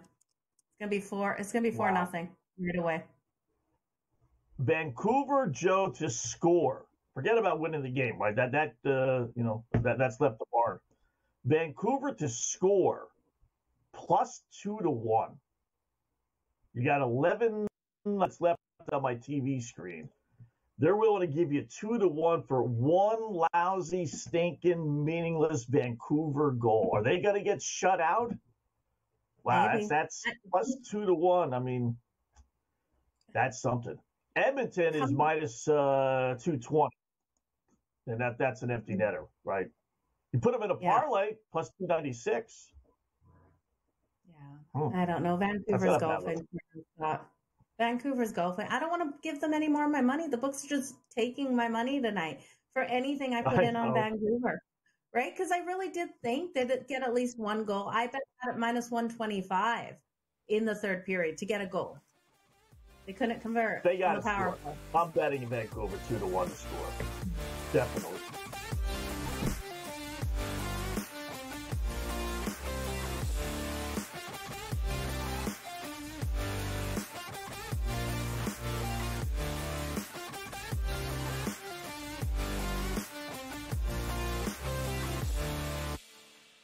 The Bostonian versus the Book. That was Aaron Rodgers' thing. To your quarterback in the first round. Yeah. It's a luxury pick. We don't have the luxury. We're trying to win right now. I'm in a window right now, and you're going to say, no, we're going to plan this for the future. With a guy who had 4 seasons ended by injury. 4. Like, Michael Penix is a walking injury. Like, what are you doing taking him in the top 10? The Bostonian versus the Book. And now you have to qualify, and these majors, you got to go do it, man. Like, and it just comes off really petty to sit up there and be like, I'm not. You know what you signed up for. So I don't like the pettiness, and I 100% think Taylor Gooch should be in the major championships. Mm-hmm. So in the same note, I'm saying this, but also it's like, hey, this is the world in which we live in right now, and you don't deserve anything. Only on SportsGrid. It's smarter to be on SportsGrid, your 24/7 sports wagering network. The early line. Magical and historic season in Lincoln, Nebraska continues. He is the best player in the NBA, but also in the biggest moments where the national media is watching. Newswire. Something that we have never seen happen before with one of the iconic coaches in the game. Pharrell, coast to coast. The team covers. It's automatic. It's every time. Not sometimes. It's every time. Game time decisions. Luka is actually far more dangerous from 3 on the road this year than at home. This game here tonight, you may want to consider taking as many points as humanly possible. InGame Live, prime time. We got not 1, but 2 coaches fired systems in place. Sports Rage this late sort of night. has letdown written all over it. It's going to be hard to match the emotion that they played with the other night. It's smarter to be on SportsGrid.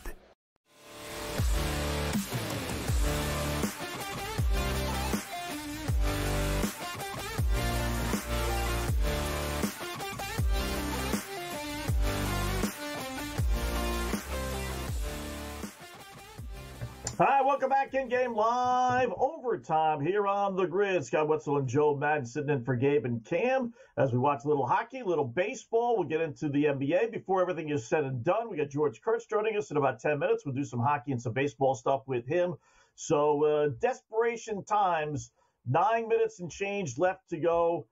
Edmonton 3-0, Joe, over Vancouver. I did put in Vancouver to score a goal at plus 2-1 odds. I'll take my chances they don't get shut out. But I will say this, the last time Edmonton had a Game 7 was against the LA Kings back in 2022, a couple of years ago, in which they won 2-0.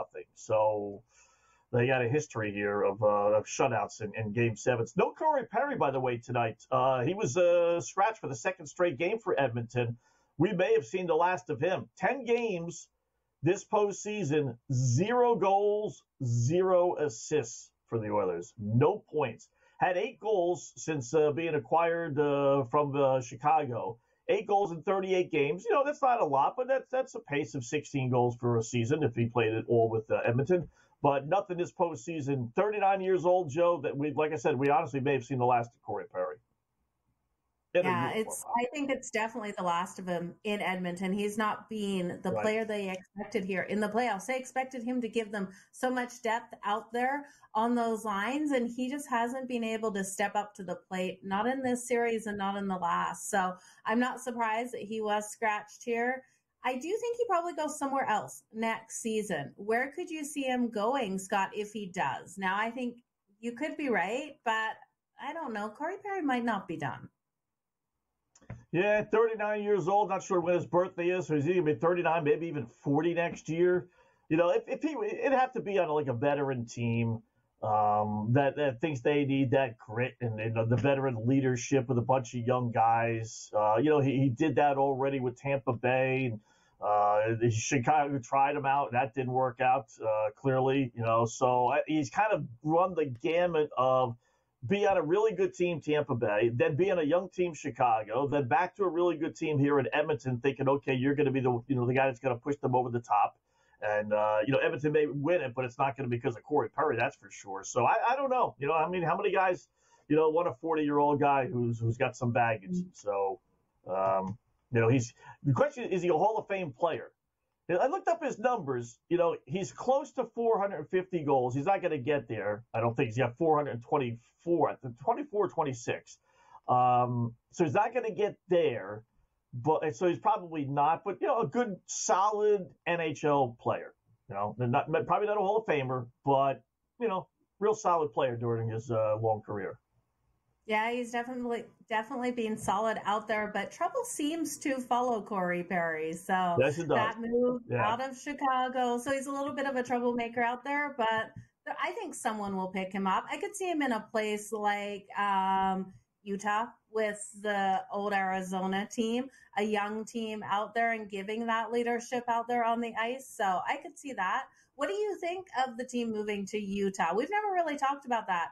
Do you have any thoughts on the name? I know a bunch are flying around. The Yetis, I've heard people say as well. Yeah, I saw the list. We talked about it on my podcast. There's a list of like 20 possibilities that the organization sent out to fans to kind of put their vote in. I don't know if they're necessarily married to that or not, but there weren't too many that jumped off the page. I mean, the Yeti, that would be the one, but that's Russian. So what do you want to be named after a Russian, Bigfoot? But you can't use Bigfoot because what? Go, Vancouver? Go! We gotta go. We gotta celebrate the There we go. We did that. Everything shot on net. Worked. There you go. We're back in play. And Vancouver's back in play. All right? I mean, you got 8 minutes left. So 8.5 minutes left. So the over, half a goal in essence for Vancouver hits. The over now 5.5 certainly is back in play. You have 4 goals. You'll need 2. Yes, you got it. Yes, you got it, Scott. Scored. How about Scott, that? You're on fire tonight. Fired. Yeah. Love it. How about that? I did, I sometimes you got to look past the shot on goal, right? You got to look at SM in a little category that the box score puts out. They got goals, assists, plus minus rating, and then S is shots. And then people kind of like, okay, whatever. But the next category is shots missed, Joe. And sometimes that's more indicative of a player being active because he may not get shots on goal because he's aiming for the upper right corner. But it's a shot. It's SM, shot missed. So he had a whole slew of them there in the first two periods. So that's why I thought, okay, he's definitely active. He's playing on the top line without Besser. So, not bad. Broken clock is right twice a day. How about that?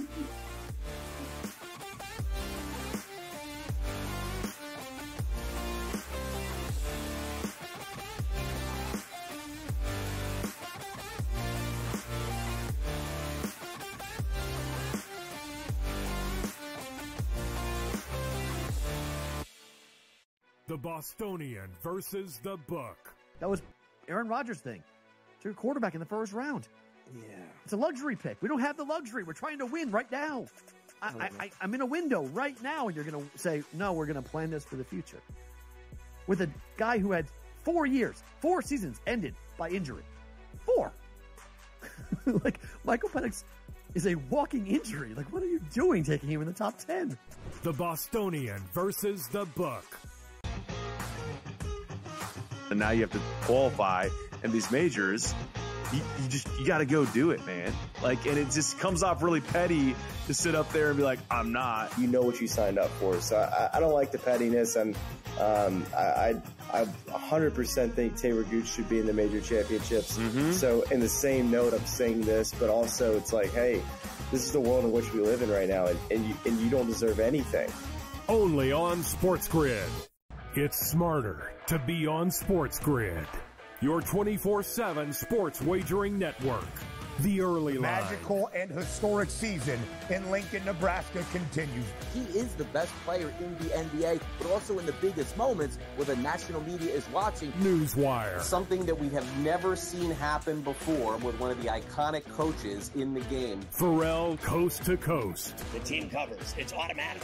It's every time. Not sometimes. It's every time. Game time decisions. Luka is actually far more dangerous from 3 on the road this year than at home. This game here tonight, you may want to consider taking as many points as humanly possible. InGame Live, prime time. We got not 1, but 2 coaches fired systems in place. Sports Rage this Late sort of Night. has letdown written all over it. It's going to be hard to match the emotion that they played with the other night. It's smarter to be on SportsGrid.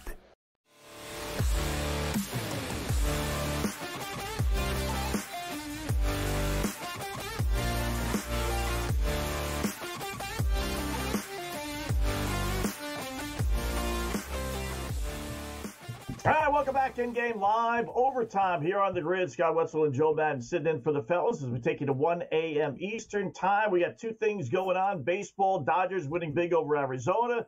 And more importantly, really in a lot of ways, Game 7, Edmonton 3-1 now over the Vancouver Canucks as they play with about 6.5 minutes left to go in the third. Let's talk a little hockey, a little baseball with our guy George Kurtz, who joins us now here on the grid. What's going on, George? How are you tonight? That's right. Usually at this time, I'm on with that bald-headed nutcase, right? Yeah. I am Cameron. That's our sports rage. The Manic Monday has begun. And all that. But I guess he's not very happy right now. I'm probably doing a lot better than he is. How about that? All right. There you go. Who do you got? I am assuming then you got Edmonton tonight. Yeah, I was on Edmonton pre-series. Actually had it. Well, I think I had it right. All right, I have Edmonton in 7th to beat Vancouver. Really not impressive in really either team. We talked about it earlier with Matt and Dave. I mean, I didn't feel comfortable betting either team for Game 7. I was already on Edmonton, so I'm already rooting for them, so I took them anyway. I took the over as well. I took Hyman anytime goal and a Draisaitl anytime goal. So if you really want to make my night, I need 2 more goals and one of them to be from Draisaitl. Nice. So that live total is 4.5. Oh my God, the books have it juiced at -500. Why aren't they giving us a 5.5 in this? That's crazy. Yeah, who's taking that at -500? You'd have to be absolutely nuts, right? It could go scoreless here. That being said, we know Edmonton, Vancouver is going to pull the goalie and probably pull it early. 5 minutes. So Are you telling me no one's going to score in 5 minutes? That the Oilers aren't going to score in the empty net, or Vancouver's not going to score at 6-on-5? So, I mean, they're going to score, but you're right, Joe. It should be 5.5, and we go from there, right? Not 4.5 here. I'm assuming it will adjust in the next couple of minutes. It has to. So a little crazy that they've made it minus 500. Yeah. They just had actually 4.5 on my book here in New York, Joe. I don't know if you guys saw it or not. 4.5, and it's 3-1, minus 2,200, 22-1. I've never seen that for a total to have that much big. I mean, that now it's gone, and they probably, they took it off. Mine's off the boards, yeah. I never seen that. I don't know if anyone. Yeah, did you see the under plus 700 on the under? I couldn't touch the under with the opportunity of the empty netters here. What do you think, though, George, here of the Vancouver Canucks plus 2.5 at plus 158? You think there's a chance they keep this one within 2 goals? I mean, I think, once again, the goalie's got to be pulled shortly. We're not listening to the game, so I can't say. Now, he's still in there right now. A little surprised that he's still in there. 5 minutes left, you're down by 2, face off at center ice. What, are you afraid of losing by 3? I mean, maybe once Vancouver gets control here, he falls out here. And Vancouver couldn't score. They couldn't score on a 4-minute power play early in this game. I thought that was really the turning point in this game. I think I'd rather take Edmonton. Edmonton will score the empty netter, and maybe this final will be 4-1. And like I said, 5-1 wouldn't shock me either, because once you pull the goalie, there's no reason to put him back in. What do you care about losing? You're going home after this game. 4-1, 5-1, 9-1. Makes no difference. Yeah. I mean, you can even have Vancouver score, George, and still cover the 2.5 goals, because even if they cut it to 3-2, if Edmonton got the empty netter to make it 4-2, Vancouver's still going to have, an empty net, situation. So not big on laying minus 188. I think the chances of Edmonton scoring an empty netter are better than Vancouver scoring a goal. Could happen with Vancouver, but I would take a flyer on Edmonton with the empty netter. We were talking about it before, George. When Vancouver was down 3-0 with about 12 minutes left, refs gave them a power play. You don't see it, and I didn't expect it to happen. But if I'm Vancouver at that point, I'm down 3-0, haven't been able to score any goals, I would have pulled my goalie. I mean, whoa, Vancouver scores. How about that? Vancouver scores. Philippe Roenick. Kelly was JT Miller. I want the white towel. I want to start waving it. If it's JT, I'm sitting at a 90-1 parlay, George. Garland and Miller to score the third period, and Garland scored the first one. If it's JT Miller, it would have had to been tipped. For it to be anybody but Roenick, it would have had to been tipped on the way in. I guess they're showing you a nice little replay here. We'll find out for sure. Yeah. But he takes the shot. No, that's straight in. That's straight in. So fudge. Ding, ding, ding, ding, ding, ding. Yeah, that's straight in, Scotty. I'm sorry. No tip in there. So Roenick's going to get that goal. Philippe Roenick, who was acquired for Detroit last year, but a good defenseman for Vancouver. Hey, we got 4 and change here now. I guess there's a chance, right? There's a chance. And if you had the over 5.5, which I had, I'm liking that much better. Someone is scoring in the next 4+ minutes. I'm going to get my empty net goal over. I don't want Vancouver to tie this. Okay, that would. If the Yankees blew that under for me tonight, that would be very, very annoying that I have to sweat out overtime for an Edmonton win. Yeah, Edmonton taking a timeout right now. So looking at those faceoffs, George, did you realize Vancouver has controlled the faceoffs in every single one of these games, even though they've lost 3 of them? And even going into this third period here, they were still dominating 57.1% of those faceoffs. Are you shocked by that? I don't know if I'm shocked. I am surprised. So one level down from shocked here. For those who don't follow hockey, winning a faceoff is the definition of time of possession in football. It means you have the puck, right? You have the puck, so you get to make a play here. So it's so important here. It may not sound big, 57-43, but it's a huge advantage there. But to answer your question, Joe, yeah. I mean, not that McDavid or Draisaitl or whoever else is taking faceoffs there, Fogle, Henrique's out, are great faceoff men, but I didn't expect them to get close to dominated like they have been by the likes of JT Miller, who is a good faceoff man. So surprised, yes. And I get, once again, that makes it even more surprising that you've gotten dominated the last 2 games. I think even with this goal now, you have less than 20 shots on goal. You had 15 shots in Game 6. How is that possible if you're winning those faceoffs? Amazing. Makes no sense, right? I mean, it's kind of like in the NBA, they gave a stat. Team that's out-rebounded the opposition this postseason is now 55-13. I mean, it's amazing because you get those extra possessions, whether they're offense or defensive rebounds. The same thing here with faceoffs. So 3.5 minutes left. I will say this. They're offering you Edmonton -1.5 at -102. So it was plus 140 and change a moment ago. That would really be enticing, but it's basically now when do you pull the goalie down only one? Down two, the goalie would already be pulled. Do you screw around with 3 minutes left and risk an empty netter, or do you wait another minute or so before you pull the goalie? But and then I was going to say Vancouver was being offered George at 8-1. I would have taken a flyer on that too, 8-1. But I did the JT Miller score here. That's what I'm rooting for more than anything else. It's funny. You're rooting for JT Miller. I'm rooting for Draisaitl. I like your chances better. I don't know if Draisaitl's going to be out there that much in the defensive part of the game now here. But that's what we're going for here. Although a JT Miller goal wouldn't be the worst thing to happen for me, as it would give me my over. But then I got to sweat out Everton winning in overtime, which is much more important to me than the over or Draisaitl for that matter here. I am curious as to when Tocchet will pull the goalie. All right. I mean, back in our day, Scott, hey, you pull it 50 seconds left, right? Now that's changed over the last probably 10 years or so. Yeah. Right? And analytics has told you, you pull it much earlier. Some coaches like Patrick Roy of the Islanders will pull it with 3-4 minutes left down one goal. I don't know what Tocchet will do. Is he a 2-minute guy, 3-minute guy? Is he going to go 1:30? Next time they get possession of the puck here, I'm curious as when we're going to see Shalovs leave the net here. Obviously, for me, the earlier the better, because I want at least a chance to get that empty netter. Yeah, and they need to be able to tie this up. They need to get the goaltender pulled right away, because you look at when those shots or when those goals have come, George, they were able to score on the 15th shot and the 17th shot. So with there was only one shot in between their goals coming, and they're driving down the ice right now. I'll be shocked, really, if they don't pull him. So there's 2 minutes and 38 seconds left in this game. This is your season on the line. You're either going golfing tomorrow or you're moving on to face Dallas. George, what do you think of the matchup versus Dallas for either of these teams? Oh, I don't think either team's going to put up much of a fight with Dallas. I think Dallas is the better team. They have the deeper team. They'll be the fresher team. I think both these teams are banged up. We know Besser's not going to play if Vancouver advances. Draisaitl, McDavid, Hyman, all rumored to have injuries as well. And those guys are going to get hit over and over again. I think Dallas, if they play Edmonton, I'd go Dallas in 6. If they play Vancouver, I might go Dallas in 5. All right, George, you got a minute? Well, hold on. We'll talk about the Rangers and Florida Panthers. A little baseball talk with you on the other side if you got time. Absolutely. Cool. All right, 3-2, and then we'll let you know how it turns out with this one. It's probably going to be over when we get back, but you never know. InGame Live overtime.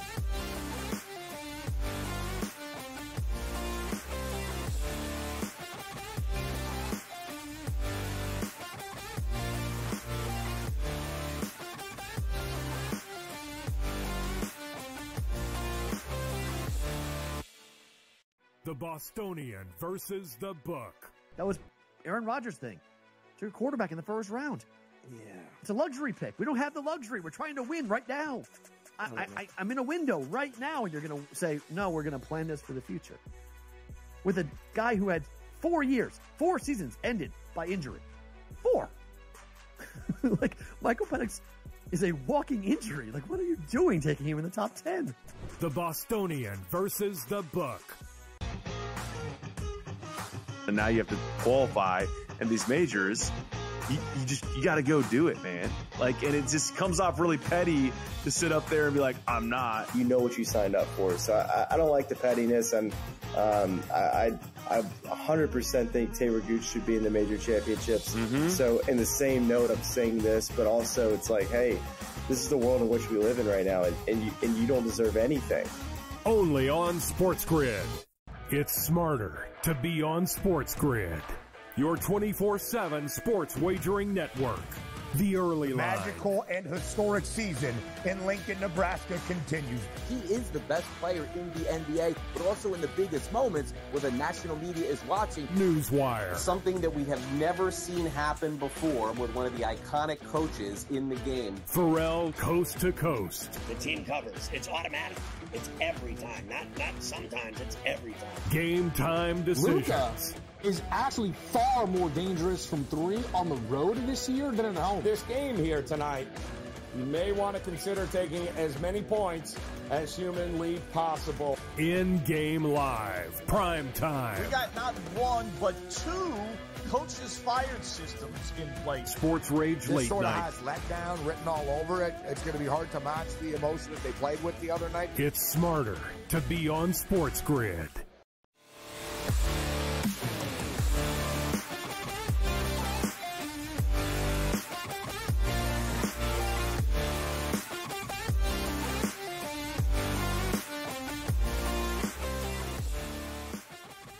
That's all over in Vancouver. Scott Wetzel, Joe Madden, in-game live overtime, joined by George Kurtz as we watch the end of the Vancouver Canucks season. They lose, and we do not get the empty net goal. 3-2 is your final. And the guy for Edmonton, George and Joe, he had it seemingly with about a minute left at the right around the mid-ice, and there was no one in front of him, someone to the side of him, and instead of shooting the puck for the empty netter, he just dumped it in. We had our over. We had it. We should have got the over, George. We should have. Yeah, frustrated. He was past the icing line, so he didn't have to worry about that. My guess is he thought he could put it by the guy's skate and rag it in the corner for a couple of minutes. Although, once again, analytics tells you, shoot the puck at the net.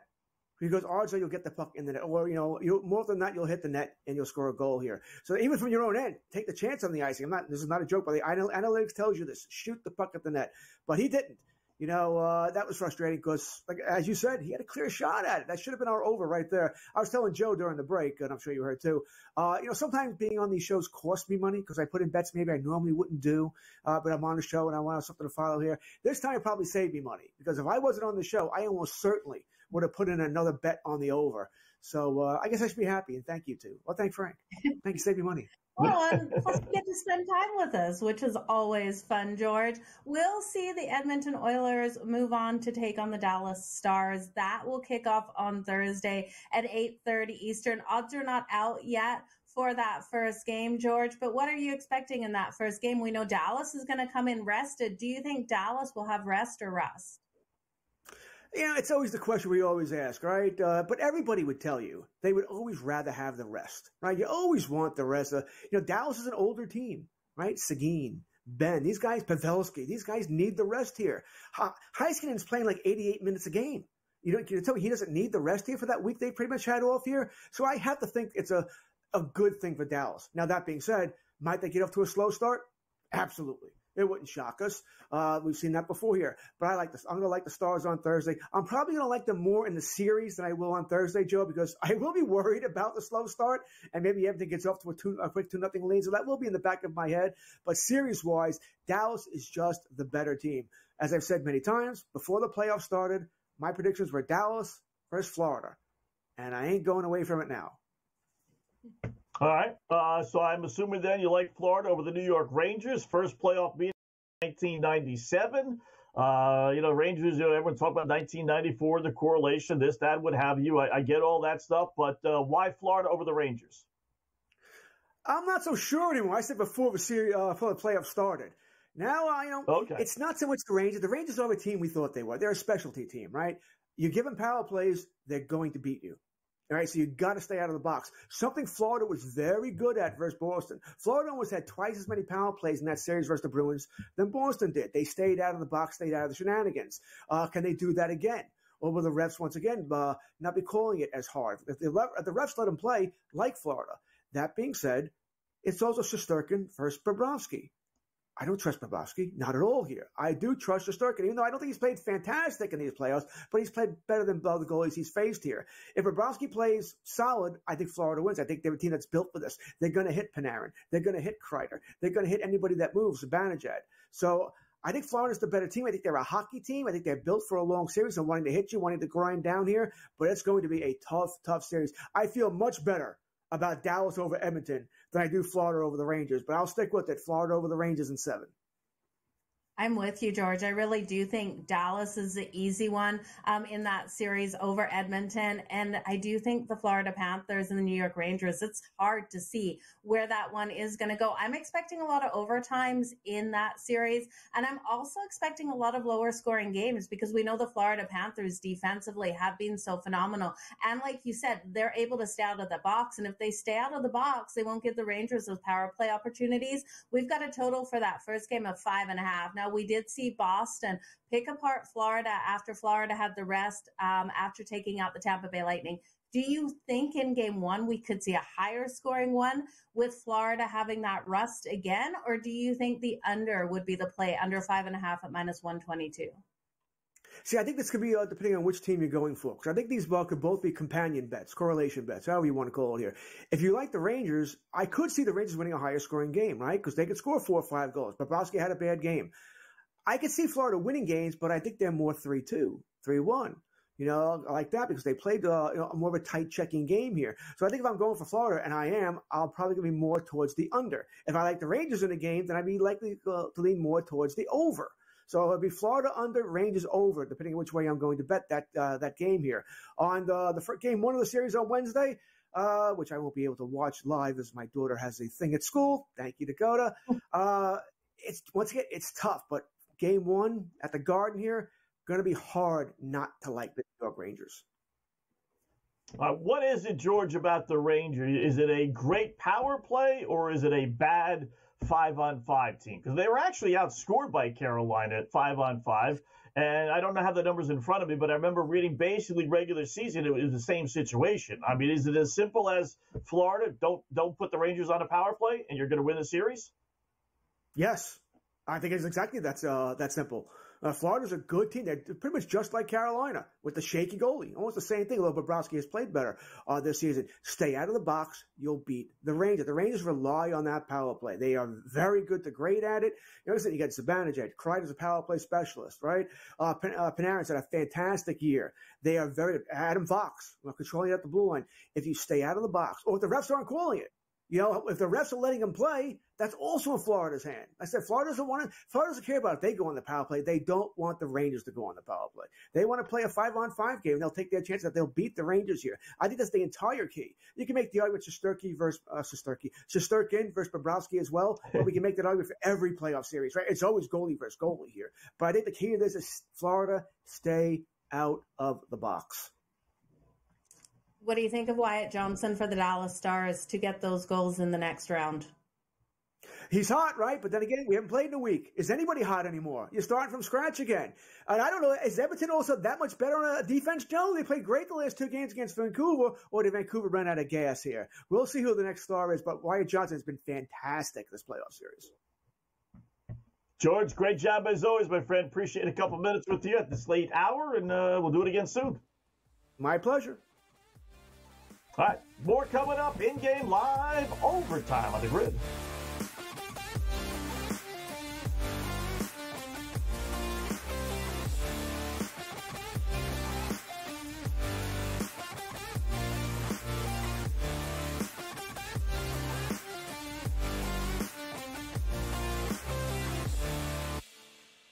The Bostonian versus the Book. That was Aaron Rodgers' thing. Took a quarterback in the first round. Yeah. It's a luxury pick. We don't have the luxury. We're trying to win right now. I'm in a window right now, and you're going to say, no, we're going to plan this for the future. With a guy who had 4 seasons ended by injury. 4. Like, Michael Penix is a walking injury. Like, what are you doing taking him in the top 10? The Bostonian versus the Book. And now you have to qualify, and these majors, you got to go do it, man. Like, and it just comes off really petty to sit up there and be like, I'm not. You know what you signed up for. So I don't like the pettiness, and I 100% think Taylor Gooch should be in the major championships. Mm-hmm. So in the same note, I'm saying this, but also it's like, hey, this is the world in which we live in right now, and you don't deserve anything. Only on SportsGrid. It's smarter to be on SportsGrid, your 24/7 sports wagering network. The early line. Magical and historic season in Lincoln, Nebraska continues. He is the best player in the NBA, but also in the biggest moments where the national media is watching. Newswire. Something that we have never seen happen before with one of the iconic coaches in the game. Pharrell, coast to coast. The team covers. It's automatic. It's every time. Not sometimes. It's every time. Game time decisions. Luka is actually far more dangerous from 3 on the road this year than at home. This game here tonight you may want to consider taking as many points as humanly possible. In-game live, prime time. We got not one, but two coaches fired systems in place. Sports Rage this late sort of night. has letdown written all over it. It's going to be hard to match the emotion that they played with the other night. It's smarter to be on SportsGrid.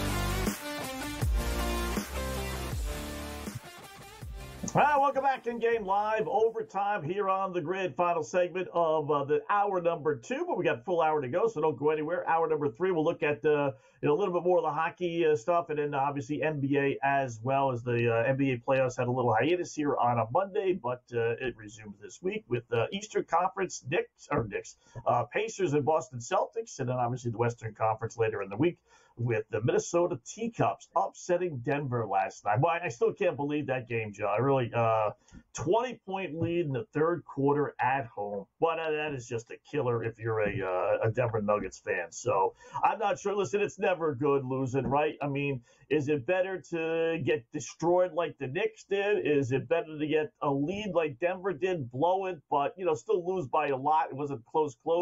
Or like Vancouver just did when, you're down 3-0, game is basically over. All of a sudden, you come alive. You score 2 goals in the final couple of minutes. You got a shot to tie it up, but you don't, and you lose to 3-2. Pick your poison, I guess, right? Yeah, pick your poison. And it's like home court and home ice just is an advantage this playoff season. Scott, You look at all of these games across these series, and we saw it yesterday on the hardwood. The home team not able to get it done in Game 7. Vancouver not able to get it done tonight versus Edmonton. And Scott, just as we are coming back from break there, I was checking some of my bet slips. I had this series to go to 7 and to go to overtime. It was a parlay bet together. Game 7 to go to OT. Wow. That would have been plus 1,800 for this series. I'm so frustrated now Vancouver couldn't tie it up. If they would have tied it up in that last minute, it was plus 1,800. I'm a little sad right now at the moment. That was a beautiful bet that I put in before. It was so close to cashing, but so far out. When you look at that game, how it played out, if Vancouver would have tied that up and won it, I would have been blown away. I didn't think they had a chance. Yeah, I had the same thing. I get greedy, right? I joke about it, but I get greedy, Joe. I told you, I played the little hunch on Connor Garland, right? 8-1 he was to score a goal. But did I just play him? Nah, of course not. I had to put in JT Miller. It shot it up from 8-1 to basically 90-1, and I only got the Garland goal. I didn't get the JT goal, and they didn't offer. I was looking, because I probably would have bailed if they would have offered me, any decent amount, maybe just the original 8-1. I would have said, okay, give me that, but they never did. Some of these goofy bets, they don't. I've noticed a lot of times they don't offer you a payout. They just make you kind of sweat it and ride it out. So I didn't get that, so I would have had 90-1 as well. But that would have been great. A JT Miller game-tying goal for Vancouver to send the game to overtime. We both would have been delirious, right? And that would have been funny. It would have been fantastic. And I totally forgot that I had the series to go to Game 7 and the overtime parlayed together. Right. So I would have been so excited once I checked my book and went to put in another bet, why I had extra money in there, but because I totally forgot. You put in so many series bets, and I'm so excited to start looking at the series for Dallas and Edmonton, because I do think Dallas is going to come out with complete fire here, but maybe not the first game. Just like George said, we might get Edmonton controlling that first game. Jake Ottinger was so hot to finish that series. That time off for a goaltender, Scott, I don't know about you, but I do think it's not the best thing for them coming back in net, especially against a high-powered offense like the Edmonton Oilers. So I do think Jake Ottinger gets hit by Edmonton, at least in the first game. And then I think the Dallas Stars come out in full strength. What do you think? It's weird. They have Dallas, they finally have the series bet up there. Dallas is minus 120. I'm not surprised, but I am the numbers don't make sense. Why would Dallas be that small of a favorite over Edmonton? Boy, they just love this Edmonton Oilers team, the boys in Vegas. There must be a ton of money on Edmonton because they are just seemingly begging for Dallas money. I mean, Dallas has home ice advantage, right? I mean, but I will say for some reason they have Dallas listed on top, like Florida Rangers. Rangers have home ice. They have Florida listed on top. So am I reading that right? Dallas has home ice advantage, right? They were the number 1 seed. So why are they being listed as the road team? I'm seeing FanDuel flipping these on occasion, Scott. So I think this is a mistake because Dallas does have that home ice advantage. So I think they get it done as well. Right? And like you said, All right, so still they're only minus 120. Yeah. Minus 120, I like it. That's interesting. Yeah, right. I mean, how can't you? Edmonton struggled against a wounded Vancouver third-string goaltender, and yet somehow or another they're going to beat Jake Ottinger. I don't. We've seen some strange lines, this postseason. Whether it was Carolina favorites over the Rangers, and now Edmonton, basically pick them against Dallas. Interesting.